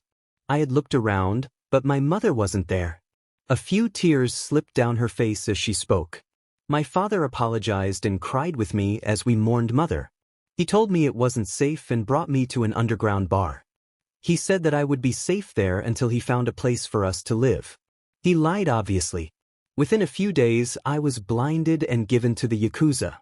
I was never allowed to leave the bar during my time there, but I did see a young man with pale blue hair and severed hands all over his body. There was another man, Kurojari, he had a warp gate and cooked my meals for me. The adults in the room exchanged looks. We will see what we can do with that info, little listener. Why don't you drop off Eri with Nedzu and rejoin your class? The girl took her sister and left the room with little argument. Fuck, Aizawa said it, but they could all attest that it was the only appropriate word for the situation. Hey, Izumi. Kaminari called out to her as she entered the classroom. What's up, she replied. You look so badass in the video of you at the cultural festival. He exclaims. Yeah. You were like whoosh plant power, it was awesome. Ashido yelled. I can't believe how casually you took them out, Uraraka added. It was pretty cool, Karo. Tsu croaked. Wait.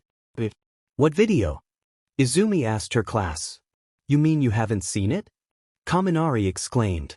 You've got to see it? He whipped out his phone and played a preloaded video. The video showed Gentle being a disturbance before he was encased in plant matter. The camera quickly pans over to her.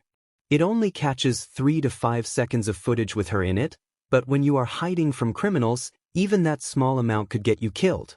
The real question is, why did you have that preloaded, Karo? Tsu asks the now thoroughly embarrassed boy. The class continues to tease one another as Izumi plunges deeper and deeper into her thoughts. Would the Yakuza know it was her? Of course, they would, because if they didn't then her life would be too easy. Chisaki knew this would be a huge risk. He is aware that attacking UA is stupid. He is aware that his subordinates think he is losing it. Chisaki doesn't care. He will get back those girls and he will make the world pure again using their impure powers. Everything will be pure once more. It has taken him a while, but he has finally found out where the rest of his subordinates are being held. He has already released most of those who were not completely incapacitated by that girl's quirk. He just needs a few more. The last 3 members are being held in this prison. He touches his hand to the wall and destroys the outer wall of the entire prison. He walks in and stalks the halls. Prisoners are running wild outside. The guards don't have enough people to go after him as well. He walks along the rows of cells that don't border the outside of the prison. Not this level or the next. He makes it to the 3rd level and finds who is looking for it. The warden made it easy for him and put them all right next to each other. Setsuno, Rappa, and Chronostasis are free moments after he finds them. With them at his back, he leaves the prison. In the chaos he leaves behind him, it takes the guards a while to figure out which 3 prisoners manage to actually escape.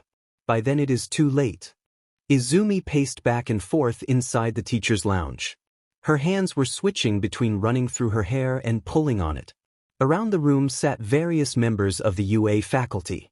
Eri sat on Hisashi's lap having her hair braided. They all listened to Izumi's increasingly panicked rambling. What if they saw it? What if they are preparing to take us out? What if they are already here? I know they are almost all in jail, but when has that ever stopped someone from coming after anyone? With Overhaul's power, it wouldn't be difficult to destroy every barrier in his way to get his subordinates back. What if they shoot me with a Quirk erasing bullet? How would I protect Eri? How could I? Izumi is cut off by Aizawa pulling her into a hug. Nothing will change from fretting. The video won't be unposted by us worrying. UA won't be any less secure, no matter how many prisoners are freed. He pulls away to hold the girl's face between his hands. Plans are better than fretting. Use that big brain of yours to make one. Principal Nedzu, what types of defenses does UA have available in terms of full attacks on campus? Izumi clenched her jaw and rolled out her wrists. Every building on campus can be reinforced along with every out-facing surface with titanium. The only way to activate them is to press the button inside my office or around my neck. The only way to deactivate is to solve an advanced equation in under 30 seconds. In the event of an emergency, every student is permitted to use their quirks in defense of themselves and others. There is also an automatic warning that goes out to all heroes within a 50-mile radius as to what is happening. There are also secret tunnels throughout the campus that we could open and use to our advantage. They connect to every building and secure bunkers below the school. New bunkers are being built as we speak below each dorm. Nedzu tells her, "Okay, the campus is huge. It would be easy to hide from invaders, even without the bunkers." She continues to mutter, "As long as they don't shoot me, I can grow plants inside their bodies." Izumi sees some of the teachers get visibly nauseous. The students are all highly capable. I'm just being paranoid, right? Yes, Aizawa tells her. Okay then. As long as it is just the Yakuza, this should be easy. If they start enlisting over villain organizations, then we would be in trouble. She glanced around the room and saw the worried looks each of the adults held. What aren't you telling me? When you told us of your father, we recognized some of the men you described in the bar you had been staying in. They have attacked our school before in an attempt to kill All Might. Many of the students were injured and the faculty were severely wounded. They would likely not be against attacking our school again. Nedzu tells her. So, we have a high possibility of multiple organizations crashing down over our heads? Yes. Fuck. It wasn't the hordes of people approaching the school that set off the alarms. It was the smoke bombs being hurled over the barrier. The walls were disintegrated as the front door closed. The students heard the alarms go off as metal plates slid over the windows. Izumi looked towards the now covered windows before hopping up and making her way to the door. She rushed out of the classroom, ignoring the voices calling out behind her, to go find Eri. She barged into the principal's office to find the bear thing, ushering her sister past a secret door. "What are you doing?" she asked, the panic beginning to rise in her chest. "Eri will be much safer with me and the student body than with the fighting parties. You and the rest of the heroics courses will assist your teachers in defending the school. You all have permission to use your quirks, but the hero courses are the only ones with training," Nedzu told her. He ushered Eri farther into the secret passageway. "Why are you going with them? We need you to help us strategize at the moment." She hissed at him. "I will be watching from the security camera and issuing instructions to the teachers. I'm more of a liability on the battlefield than an asset, and I can give strategies from a location that won't draw focus away from the fight." He tells her, "Protect her with your life." Izumi glares, fire burning in her eyes. "Always," Nedzu assures her. He turns around and walks into the passageway. She sees him take Eri's hand as the door closes behind them. Izumi turns to leave the office and makes her way up to the roof. She opens the door leading to the roof of the passageway between the buildings. The metal-covered buildings stretch to the sky on either side of her. Izumi tried to look beyond the outer walls of the school and found that she couldn't even see the walls of the gate. Looking over the edge of the building, Izumi sees the heroes and hero students gathering near the main entrance. She locates her class talking to her dad. He looks up as if he can feel her eyes on him, and she watches him take out his phone. When her phone begins ringing, she answers it without looking at it. "Hey Dad," she says. "Any real reason you are on the roof?" He asks her.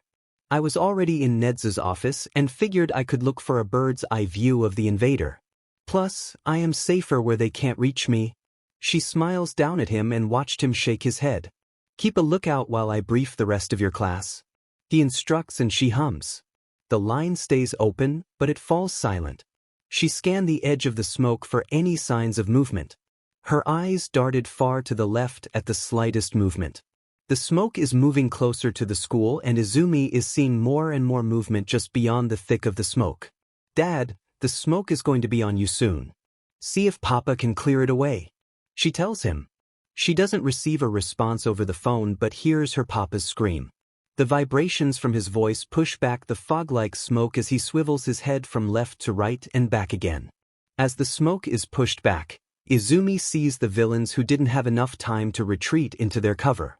There are thousands of them, all milling about, just barely hidden from the view of the people at ground level. "Are you ready for a fight?" she asks into her phone. "Always." Nedzu is asking for the numbers and locations. The smoke is interfering with the cameras. Her dad tells her. "A company at 10 and 2 respectively with a battalion at 12. She tells him. "Is that all of them?" "Yes." She glares hard farther back in the fog before replying. "It looks more like a first wave." "Crap." Izumi sat on the edge of the roof as she began unbuckling her shoes. She pulled off one and set it beside her. The other shoes quickly joined it. She stared down as the conflict began. The first villains taking the leap and beginning to attack. They are quickly met in kind by the students and teachers of UA. Izumi pulls off her socks and lets the soles of her feet touch the wall beneath her. "I'm going to see if I can make you a funnel," Izumi says into her phone. "What?" her dad asks her. She doesn't bother to respond. She watches as plants sprout from the walls of UA. They travel down towards the battlefield and around the building, encasing it in foliage. She pushes her power to spread, covering the entire battlefield. Izumi surrounds UA's main building in a thick hedge, filled with flowers with razor-sharp thorns. She leaves a single opening directly to the front of the school. She lets the hedges grow tall so that they tower above the villains. She slowly increases the thickness of the hedges towards the villains to force them into a tunnel when trying to reach the heroes. She adds giant carnivorous plants to the front lines for redundancy before turning her attention to the rest of the battle. Izumi slows down the creation of new plants and changes her focus to maintaining the current ones. She is focusing on a section of the hedge wall when she hears a footstep behind her. She whirls around and places her phone in her pocket. Standing before her is All for One. He is wearing a suit but not his helmet, though she can see some tubes sticking out of the back of his head. "I see you managed to escape from Tartarus," Izumi states cautiously. "I wouldn't miss this shindig for anything." His voice rumbles in her soul but she stands strong. "I think you and I have very different definitions of a party," she tells him. He chuckles lowly and she feels a chill run up her spine. "You may be right. I couldn't tell you the last time I saw a party. It was probably not long after you were born." He steps forward as he speaks. She attempts to take a step back but feels the edge behind her.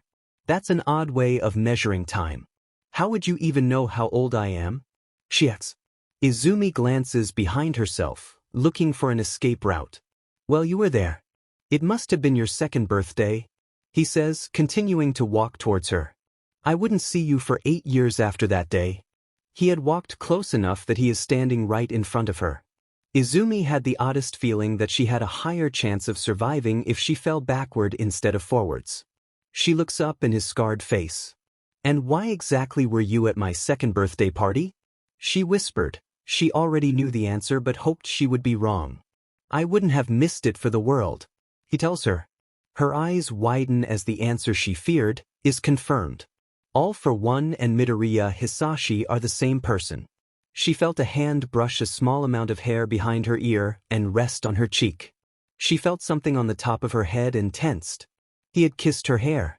The most feared supervillain of all time is her father and he had just kissed her hair. She did not move.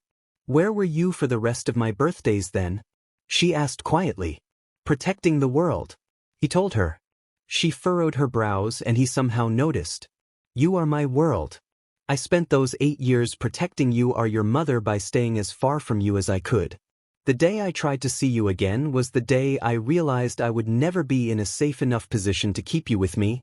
He pulled away from her and looked down at her with non-existent eyes. So, you sold me, she states bitterly. So, I placed you in someone else's care. I had planned to come back for you after I had dealt with All Might, but he got the better of me during the fight. He destroyed me. There was no way I could protect you like this, he told her. And the reason you blinded me? She nearly spat. That was supposed to be a short-term lesson in developing your quirk. I could see the sensing aspect, but I knew you would never find it if you had your eyesight. It was supposed to be temporary, like your stay with the Yakuza. He chuckled and rubbed the back of his head lightly. So what? You come back after everything you have done to me? After all the pain you have caused me and expect us to be what, exactly? A family? Friends? Do you want me to be your protégé? Her voice has grown cold. No. He quickly tries to backtrack but Izumi cuts him off. Why are you here? She asks as firmly as she can force her voice to be. He pauses for a long moment, stepping back, and pulls his arms back to his sides. Izumi glances behind her at the battlefield. She glimpses her friends fighting with all their might. They are fighting a battle of brawn. Izumi feels like she is in a battle of wits. I want to apologize for every hardship you have ever faced because you are my daughter. I want your future to be secure and filled with happiness. I want you to know that both your mother and I love you with all of our hearts. He tells her and she can almost hear the affection in his voice. If you wanted to apologize, then why is UA under siege? She asks. She can see him just barely flinch at the venom in her voice. Seeing as I have been out of jail for a total of 15 minutes, this has nothing to do with me. You just happened to be alone when I felt the opportunity arise. He rubs the back of his neck again as he tells her this. Her eyes widen in disbelief. She had been wasting her time talking to someone who isn't even involved in the main problem at hand. Unless you are going to help, I have a more pressing matter to take care of, Izumi says as she leans back. She sees him rush towards her before her vision is taken up by the plant-covered walls of the walk between. In a moment she has fallen away from the walls and is in the open space between the towering buildings of UA. Izumi takes a moment to enjoy the feeling of falling before she takes action. She pulls the plants from the building on both sides of her to catch her and deposit her into the head of a giant carnation. Izumi looks back up to where she had once been standing and sees the supervillain sigh in relief before he disappears from the edge. Izumi looks back out at the battlefields. She looks down at the flower beneath her before she gets an idea. Something her papa had once said on a whim. She sprouts more and more giant flowers from the ground, allowing them to weave together until they created a giant, ambiguous, four-legged monster. She uprooted the flowers and they walked together. She sat on its head as she rejoined the battle. Aizawa could feel his students beginning to tire. He glanced around himself as he kicked another villain in the face. Aizawa isn't even sure where they could find so many villains willing to storm UA. He has developed a rhythm over the past 15 minutes. Destroy villain. Blink. Check on his kids. Stop someone from being murdered. Blink. Take out another villain. Blink. The world flashes around him between blinks. A man with a cactus quirk gets used like a baseball bat by a third year. Blink. A villain with a horse mutation tries to sneak up on him from behind. He has to keep his eyes open on a different villain while he fights the weird reverse centaur. Blink. A woman with a touch quirk reaches out for Sato. Blink. An ambiguous person with horns like a bull charges a student with a moose transformation. There wasn't much he could do on that one except stopping the fire user on the student's back from burning his fur. Blink. Azui and Uraraka are tag-teaming a man with a cremation quirk. Bli. Wait a minute. That's Dabi. Aizawa throat punches the villain he is dealing with and moves to help the girls. Throwing out his capture weapon, Aizawa attempts to bind the scarred man. He manages to evade the Scarfy SC weapon and lights his surrounding on fire. Aizawa activates his quirk and moves to fight the man in close combat. They are weaving a ducking around each other, each lashing out with strikes and hiding from the other's blows. Any moment where Dabi is not within his vision, or the regretful moments when Aizawa needs to blink, he is wreathed in flames. Nearby combatants do their best to stay a good 10 feet from the brawling men. Aizawa isn't sure where Izumi and Uraraka have gone, but fighting almost anyone else is better than them facing off with a core member of the league. Aizawa is forced to blink when it happens. His eyes are closed for less than a second, he opens them again and Dabi is gone. He searches frantically around him to see Ida sprinting in the opposite direction with a ball of blue flames trailing behind him.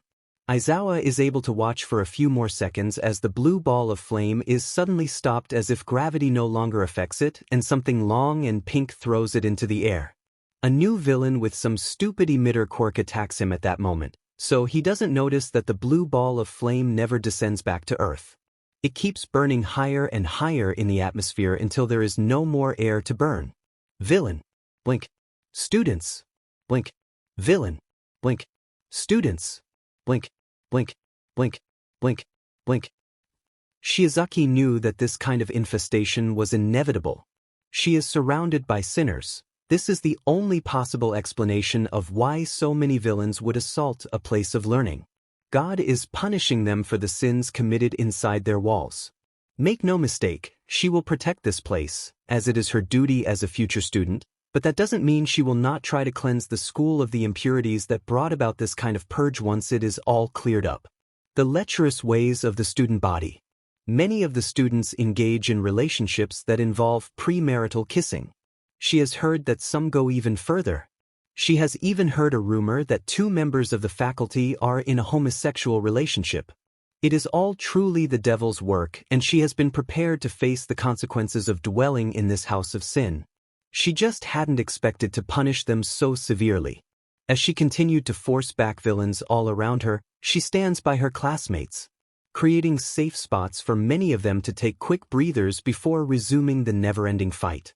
She has just released a few of her classmates from their temporary reprieve when her own vine creations begin to move away from her. Any greenery that is not directly attached to Shiizaki's head builds itself into a massive wall. She watches as it grows thicker, stronger, and taller. She can just barely make out the tops of giant Venus fly traps on the other side of the wall. She watches as seemingly sentient vines and branches extend from the hedge and pull the fallen villains from the ground. She watches with growing horror as their bodies disappear inside the hedge. She watches her allies regroup and form a united front around the single entrance to their area. Those with the most energy stand in the front taking on villain after villain, while those who have exhausted their energy have their wounds treated and recover their strength. Shiizaki looks around for the sinner she knows must have facilitated this. The other plant girl stands on the roof, looking down on them. She scoffs. The only helping hand in the heavens is that of God. This false prophet does not deserve the ground she stands on.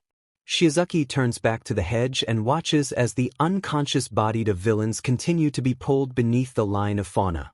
Is she the only one who has noticed the evil that Vixen has brought into their world? None of the things she does are normal. She is defying the laws of nature and creating man-eating monsters that should not exist. Shiizaki turns back to the roof in time to watch the object of her hate jump from the edge. She watches as she catches herself on the cursed fauna of her creation. She stews in her anger as she builds a creature out of her unnatural greenery. Her anger boils over as that thing steps away from its roots and begins to walk forward. Shiizaki makes up her mind then and there. She has to put a stop to this. Izumi sends out another wave of flora beneath the enemy forces. Each time her giant plant monster steps down, she sends a burst of energy through it. Pulling her phone out of her back pocket, she resumes giving information to Aizawa. Inside the fog there are a couple hundred more villains hiding. I'm going to see how many of them I can get tied down in the grasses. Once I have a better handle on their positions, do I have permission to start growing plants inside their bodies? She says into her phone. It takes a few minutes before she gets a response. She takes that time to survey the condition of the students fighting inside her funnel. She sees a villain with a fire quirk burst through one of her hedge walls. Sending a burst of energy down, she patches the wall behind him around a few other villains that try to follow him through. She attempts to slow the man down long enough for someone else to take him down. He burns through her vines. With every step he burns through the wild grasses beneath him. The fiery man turns towards the front door of the building where the injured are being treated, and Izumi knows she can't wait for someone else to solve it for her. Izumi brings the head of her flower beast down to ground level and jumps off. Sending off the beast to step on enemies across the border wall, she runs towards the fire user. The man ignores her in favor of picking up the pace. She sprints after him, sending bursts of energy out. Plants pop up all around her. Vines grab hold of every villain she passes. As she runs by, one of the vines pulls a villain off of Todoroki. The boy spots her and ice surfs after her. "I got it!" he yells as he passes her, heading towards the fire user. She watches him encase the man in ice before turning away. She knows he can handle the man. "Come in, Izumi. If you can grow plants between their muscle fibers, that would be preferable. Don't just leave him unconscious, tie him up. That would be preferable to growing in their lungs. Deaths are inevitable, but we shouldn't aim to kill," Aizawa tells her through the phone, apparently scolding a student while giving her instructions. Classic Aizawa. She starts to make her way back towards the front lines when a body slams into her. She uses the person's momentum to roll over her back and kick them off of her. She slams her hand into the ground, sprouting vines all around her that wrap themselves around her attacker. Izumi looks up to find Shiizaki trying to pry off her vines with her own vine hair. She stares at the girl. The battle around them fades into the background as she walks towards the struggling girl. "Did you knock me over to save me from something?" Izumi's eyes bore into the other plant girl. She wants to give her the benefit of the doubt. "Your sins are what brought this divine retribution down on us." Shiizaki yells back at her. Izumi loosens her grip on the vines around the other girl. She stares at her, allowing her eyes to grow dull. Shiizaki tears herself out of the remains of her prison. Izumi continues to stare at the other girl as Shiizaki begins to send out waves of vines towards Izumi. Izumi doesn't react as she is covered in an orb of vines. Shiizaki continues to send wave after wave of vines towards the stagnant girl. Once she is satisfied that the pariah can no longer bring destruction down upon the school, she ceases the flow of vines. Satisfied that God's work has been accomplished, Shiizaki turns her attention back to the rest of the battlefield, ready to spread more of God's good word. Her eyes widen as she takes in the scene before her. The walls of hedges that had protected them begin to wither and decay. The villains that had been trapped within them free themselves and move to attack the students. The giant plants that had been their first and last line of defense within die. The long grasses holding down their enemies around the field die and release their charges. Shiizaki's eyes widen as the heroes whom had been fighting at the narrowest part of the funnel move to spread along the now unprotected sides. Mike stays in his original spot, sending out endless screams in many directions instead of one concentrated area. Where there had once been organized chaos was now full-blown chaos. Students who had been working as support now fought individually with villains. Each teacher took on hordes of villains instead of one at a time. She watches as an unfamiliar man walks up to the side of the vine orb. He places a single hand on the side, and she begins to recognize his deformed face. All for one. The orb falls apart under his touch, and he quickly grabs Izumi, preventing her from falling on the ground. Shiizaki watches a little spark come back into the eyes of the other girl, and she immediately jumps out of the man's arms. "What sinner's trick have you prepared to cause such mayhem?" Shiizaki practically shrieks at the other girl. Izumi turns to her and glares at her. She walks forward and grabs Shiizaki by the front of her shirt, pulling her down to be eye to eye with Izumi. "Whatever problem you have with me is yours and yours alone, but any person that would sacrifice the safety of their peers, for any reason, does not deserve to be a hero. Now they have the potential to do so." She releases Shiizaki's shirt before pulling out her phone. She taps the screen a few times before speaking into her phone. Shiizaki is not to be trusted. If she is found to be interfering in the efforts to defeat the villains, please do anything in your power to detain her as you would a member of the opposite side. Izumi puts away her phone before making eye contact with Shiizaki. This isn't about the sins of the individual, it's about protecting the many. With that, Izumi runs off, leaving Shiizaki with the ancient supervillain. The man turns to her and places a hand on her shoulder. Now, would you like to explain to me exactly what your plans were for Izumi after trapping her? The ancient being says directly into her ear. She gulps and tries to think of any answer that isn't her actual plan. Izumi runs back towards her original goal of the front line. She is surrounded by war cries and screams. Her bare feet pound against the ground. With each footfall, another wave of plant life is sent out. The plants grow up and out, replacing the ones that had died during her fight with Shiizaki. Her eyes land on a group of villains teaming up on Kirishima, and she throws out an arm. Vines burst from inside their muscles and wrap around their bodies. Out of the corner of her eye, she sees them collapse to the ground. Already turning her attention elsewhere, she incapacitates another group. Izumi thinks back to the day she was released from the Yakuza compound. Back then she had been able to take down only the villains without hurting the heroes. What's stopping her from doing the same now? She comes to a halt and closes her eyes, trying to sense her surroundings. Sending out her quirk, she looks for the familiar feeling. Pushing in the middle of the chaos for clarity. Why isn't it working? What's changed since then? She hears a crash nearby and snaps her eyes open. A villain was tackled to the floor mere inches from where she stands. The fur on the back of his neck barely brushing her. She wraps him in vines and allows them to drag him towards the growing hedge wall. Izumi allows her eyes to take in the battle around her. Quirks are flying left and right. People are getting thrown and slammed into the ground. With home field advantage on her side, she should be able to decimate their opponents. So why is that not how this is playing out? UA is bigger than the compound had been, but she has better visibility. There are significantly more opponents, but she has more allies. She has more practice with her quirk. But she has less stored up power. She had almost forgotten, quirks are muscles. No matter how unlimited her power felt in casual circumstances, there are limits to what she can do. Of course, if you have been sitting around all day, you'll want to run. But if you are walking around all day, then the prospect of running is exhausting. You could keep walking for significantly longer than you could get out that last push of running. If she can use that last reserve of energy, maybe she can take down all the villains in one fell swoop. Izumi sits on the ground and pulls a wall of vines up to protect herself. Closing her eyes, she focuses on the power within.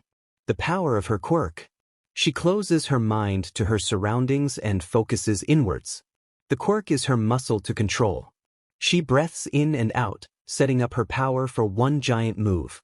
She breaths in and jerks when a hand grabs her hair. Her hair explodes out of existence, but the abrupt movement saves her head. Her eyes snap open and lock on Chisaki. He's leaned into her space and his bare hand is extended where it had probably been holding her hair. She stumbles back into the vines behind her. Startling at the sudden contact, she wilts the vines, opening up the space.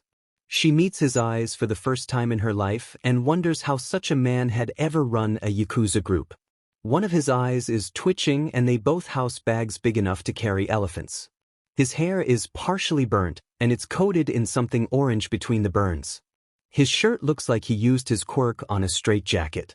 And his pants are less pants and more Swiss cheese cosplaying as jeans. To put it shortly, he looks like a mess, but that doesn't change the fact that his bloodshot eyes are fixed on her and the hand that got her hair is reaching out towards her.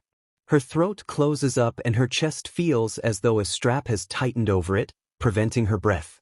She is suffocating under his presence. Did you really think I would ever let you escape? He half cackles, half snarls, taking a shambling step towards her. With those few words, she can breathe again. Her eyes widen and her mouth slightly drops open. Izumi reaches forward and grabs his wrist, just below his palm. His eyes snap down to her hand and his other hand jerks towards her. She grabs that one too. You never could have held me in the first place. All you had were men to follow your orders and other people's lives to hold over my head. She tightens her grip on his wrists. Now you have neither. She sends her quirk through her hands into his arms. She lets the power runs through his muscles and bones. It seeps into his organs and tissue. As she lets go of his arms, the plants grow. She closes her eyes, listens to his screams, and finally senses. She feels the plant fibers split apart each of his muscles. She watches in her own way as the vines wind around his organs, crushing them like a boa constrictor. His inside begin to melt as thorns pierce his stomach and the acid within leaks out. Izumi imagines Mina would be capable of something similar.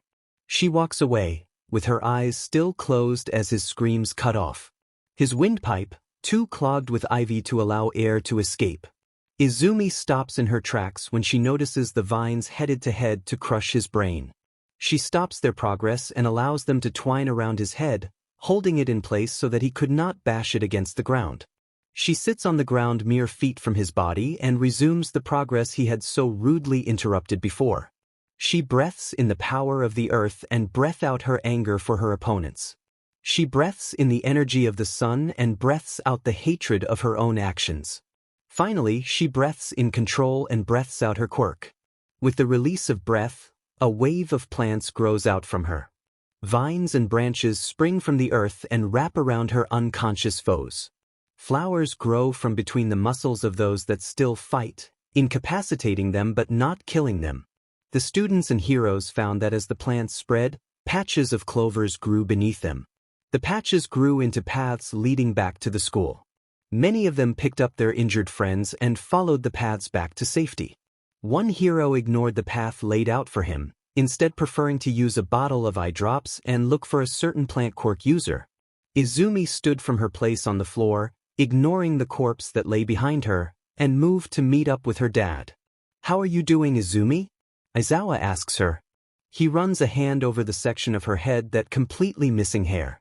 Besides being half bald, she elbows him lightly and moves to position herself under his arm. "I've been better," she tells him. "We could shave the rest of my head for fun." She looks up at him and beams. He pulls her close and smirks a small smile. "I'm sure Eri would love to use a pair of clippers," he jokes. They make their way back towards the school, continuing to exchange banter, unaware of a different father figure watching from a great distance. Said father figure smiles to himself as he watches his daughter. He thinks that she deserves to have people in her life that will be there for her. In the blink of an eye, he is gone with the still very much still alive body of a plant user held in his grasp. Christy is so excited when her mommy hands her the ice cream. She says it's to celebrate Daddy being gone forever. She isn't sure why they would celebrate Daddy being gone, but she does like ice cream, so she doesn't complain. Licking up the sweet chocolate, she doesn't notice the car headed for the shop window that they are sitting in. What she does notice is her mommy grabbing her and pulling her close as she screams. Her ice cream slips from her hand and she starts to cry. It was so yummy. There is no way that mommy is going to buy her a new one. She looks up to her mommy only to notice for the first time that mommy is looking out the window behind them with wide eyes. She peeks over her mommy's now slack arms and wipes her tears away. There are lots of pretty flowers and vines holding up a car. She wants to go see the pretty flowers, but as she tries to get up, her mommy's hold tightens and she's picked up and moved away from their table. She watches over her mommy's shoulder as the car is lifted further off the ground and a man that looks like Daddy is pulled from the driver's seat by a vine. Yoichi has been a photographer for Heroes Daily for a few years now, so obviously he spends a lot of his time at the side of hero fights. He sighs and pulls his camera back up to his eye, careful not to hit the spikes that grow out of the top of his head. Looking through the sight, he snaps a few pics of the kid with their brand new provisional license punch the villain in the face. Number 185 hero, Thunderbolt watches from the side to make sure the kid is okay, but otherwise lets the kid take on the villain. It must not be the kid's first supervised solo fight for Thunderbolt to look so at ease. He snaps a shot of the kid getting smacked right in the face with the villain's elbow. Out of the corner of his shot he captures Thunderbolt making his way in to assist the kid. Before the hero can make it to the villain, they are being wrapped neck to toe in thick vines. They start to scream in rage and a flower pops out of their mouth. He quickly pulls the camera away from his face. His eyes dart around the rooftops. There are plants everywhere but he can't spot her. He turns around and barely catches a glance of the retreating figure. He pulls his camera back up and attempts to catch a shot of her, even just a glance. Getting a shot of the elusive hero is surprisingly difficult for someone who stops so many crimes. The issue is that she doesn't need to be near a crime to see it or stop it. He continues to try to get a shot long after she is gone. Eventually he gives up and pulls the camera down, wincing where his head spikes obviously damaged the expensive equipment. He tabs back through the images. He didn't even get close to a picture of her. Bullshit. Warning mentions of sexual assault skip to next dashes to avoid. Sarah knew she shouldn't have turned down this alley. It had honestly seemed like the best way to escape the man who had been following her. By the time she realized that the alleyway was a dead end, he had already caught up to her. He shoved her in the brick wall and her head spins. If the bastard dared to touch her skin, he would be out in seconds. But so far only his gloved hands had made contact with her.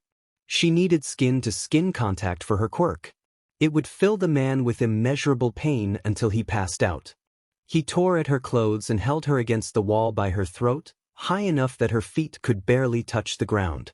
When he goes after her pants, she knows he is going to feel pain of her quirk, but not likely before she feels the pain of him being so close to her.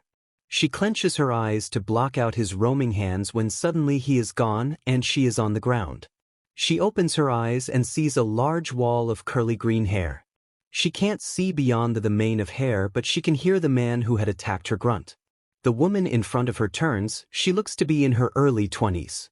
Now that she can see beyond the woman, she sees the man who attacked her, unconscious and held off the ground by vines wrapped around his limbs. The woman put out a hand to help her up. She absently turns off her quirk before taking the woman's hand. She is pulled to her feet and lead from the alleyway. "Who are you?" Sarah asks, still in shock. "I'm the pro-hero, Persephone." The woman, Persephone, says as continues to walk. "Why don't we wait here for the police to come collect this man and they can take your statement?" Sarah nods, dazed. Persephone creates a place for them to sit out of plants. As she settles in beside the woman, she dozes off some. When she is lightly shaken awake, she sees the police have arrived and are taking that man into custody. Persephone passes her off to a police officer. The new woman helps her to a police car. She turns to thank Persephone, but finds the woman gone. Bakugo Yuki sat in the corner of her grandpa's hospital room. Her mom sat at her grandpa's side and tried to argue with him. She wanted to hold the old cotter's hand, but even on his deathbed man was too stubborn even to allow comfort from his own daughter. His husband, Ijiro, had passed years ago during a villain fight.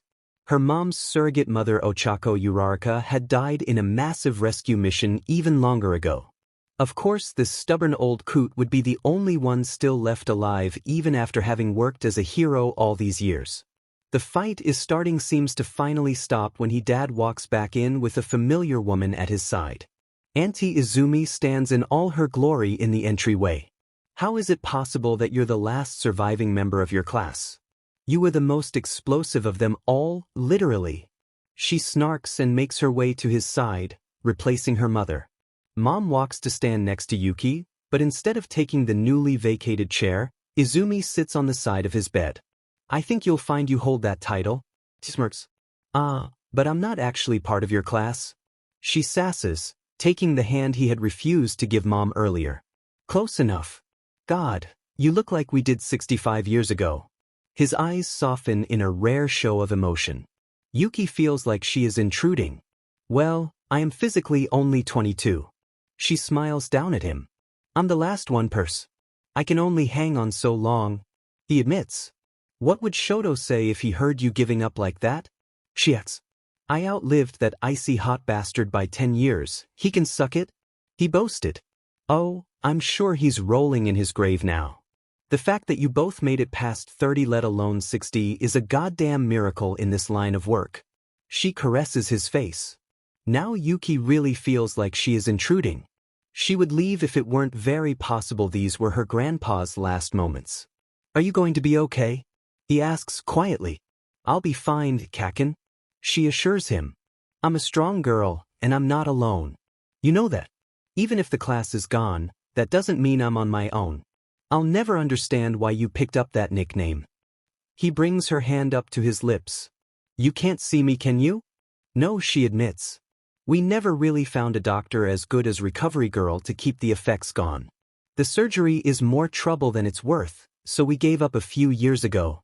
The last wish I'll make is that one day you find someone who can fully reverse the affects of that bastard's quirk. He grumbles. Yeah, well at least we don't have to worry about him anymore. She shifts beside him. He closes his eyes. How many of their sides were you at when they died? Yes, I. Still closed. Most. Every one that didn't die on the battlefield. If they made it to a hospital, I was there. She tells him. I'm sorry. His face scrunches. Don't be. I've long since accepted that I will outlive almost everyone I ever meet. It doesn't bother me anymore. She leans down to his ear and Yuki can't hear what she says. Her grandfather sighs and his vital signs go flat. The tears slip from her eyes, against her will. Bakugos don't cry. They are stronger than that. She tells herself that but can't stop the tears as she hears her mother wail into her father's side. Yuki watches Auntie Izumi kiss Grandpa's forehead before she stands and walks from the room. Yuki wants to follow to woman to ask what she had said to him, but as her extended family rushes into the room to mourn his passing with them, she decides that it's none of her business. Their last message to each other is between them. Izumi finds a bench a few hallways over to reflect. It's official, the whole class that took in her and Eri is now gone. They had taken care of the two girls and fought by their sides. As they grew older and she stayed the same, they had all included them in their new families. Izumi, because an honorary aunt in so many families, she didn't think a room for 400 would be able to contain all the descendants now. She takes in a deep breath and feels a familiar presence approaching. When the woman sits down beside her, she leans her head into the other woman's white hair. Katsuki is gone. She informs her. I heard. Eri responds. I also heard that you spoke some mysterious last words to him. Care to share? For you always? She sits up. I told him that he's saved enough people. I told him that he could rest now. Now it's just you and me. Eri tells her. Just like it was in the beginning. No, this is nothing like the beginning. She muses. Then we were captives. Our only real goal was to not be there anymore. Not you're a great healing hero. And you're practically a cryptid. Eri bumps her shoulder. Although you are blind again. I don't mind being blind. I always feel like I see more like this than I did with my sight. She confesses. What do we do now? The younger sister asks. I can make us some dinner back at my place. She suggests. You know I'm physically older than you, right? Eri teases as they both stand. That only because you keep resetting your age to 25. I'm still aging, it's just slow as hell. She grabs her sister's head under her arm. You know I'm still your big sister. Then why are you so much shorter than me? Eri questions with faux innocence. Oh, now you're really asking for it? Izumi chases after her sister as they exit the hospital. She will have vengeance for this slight against her.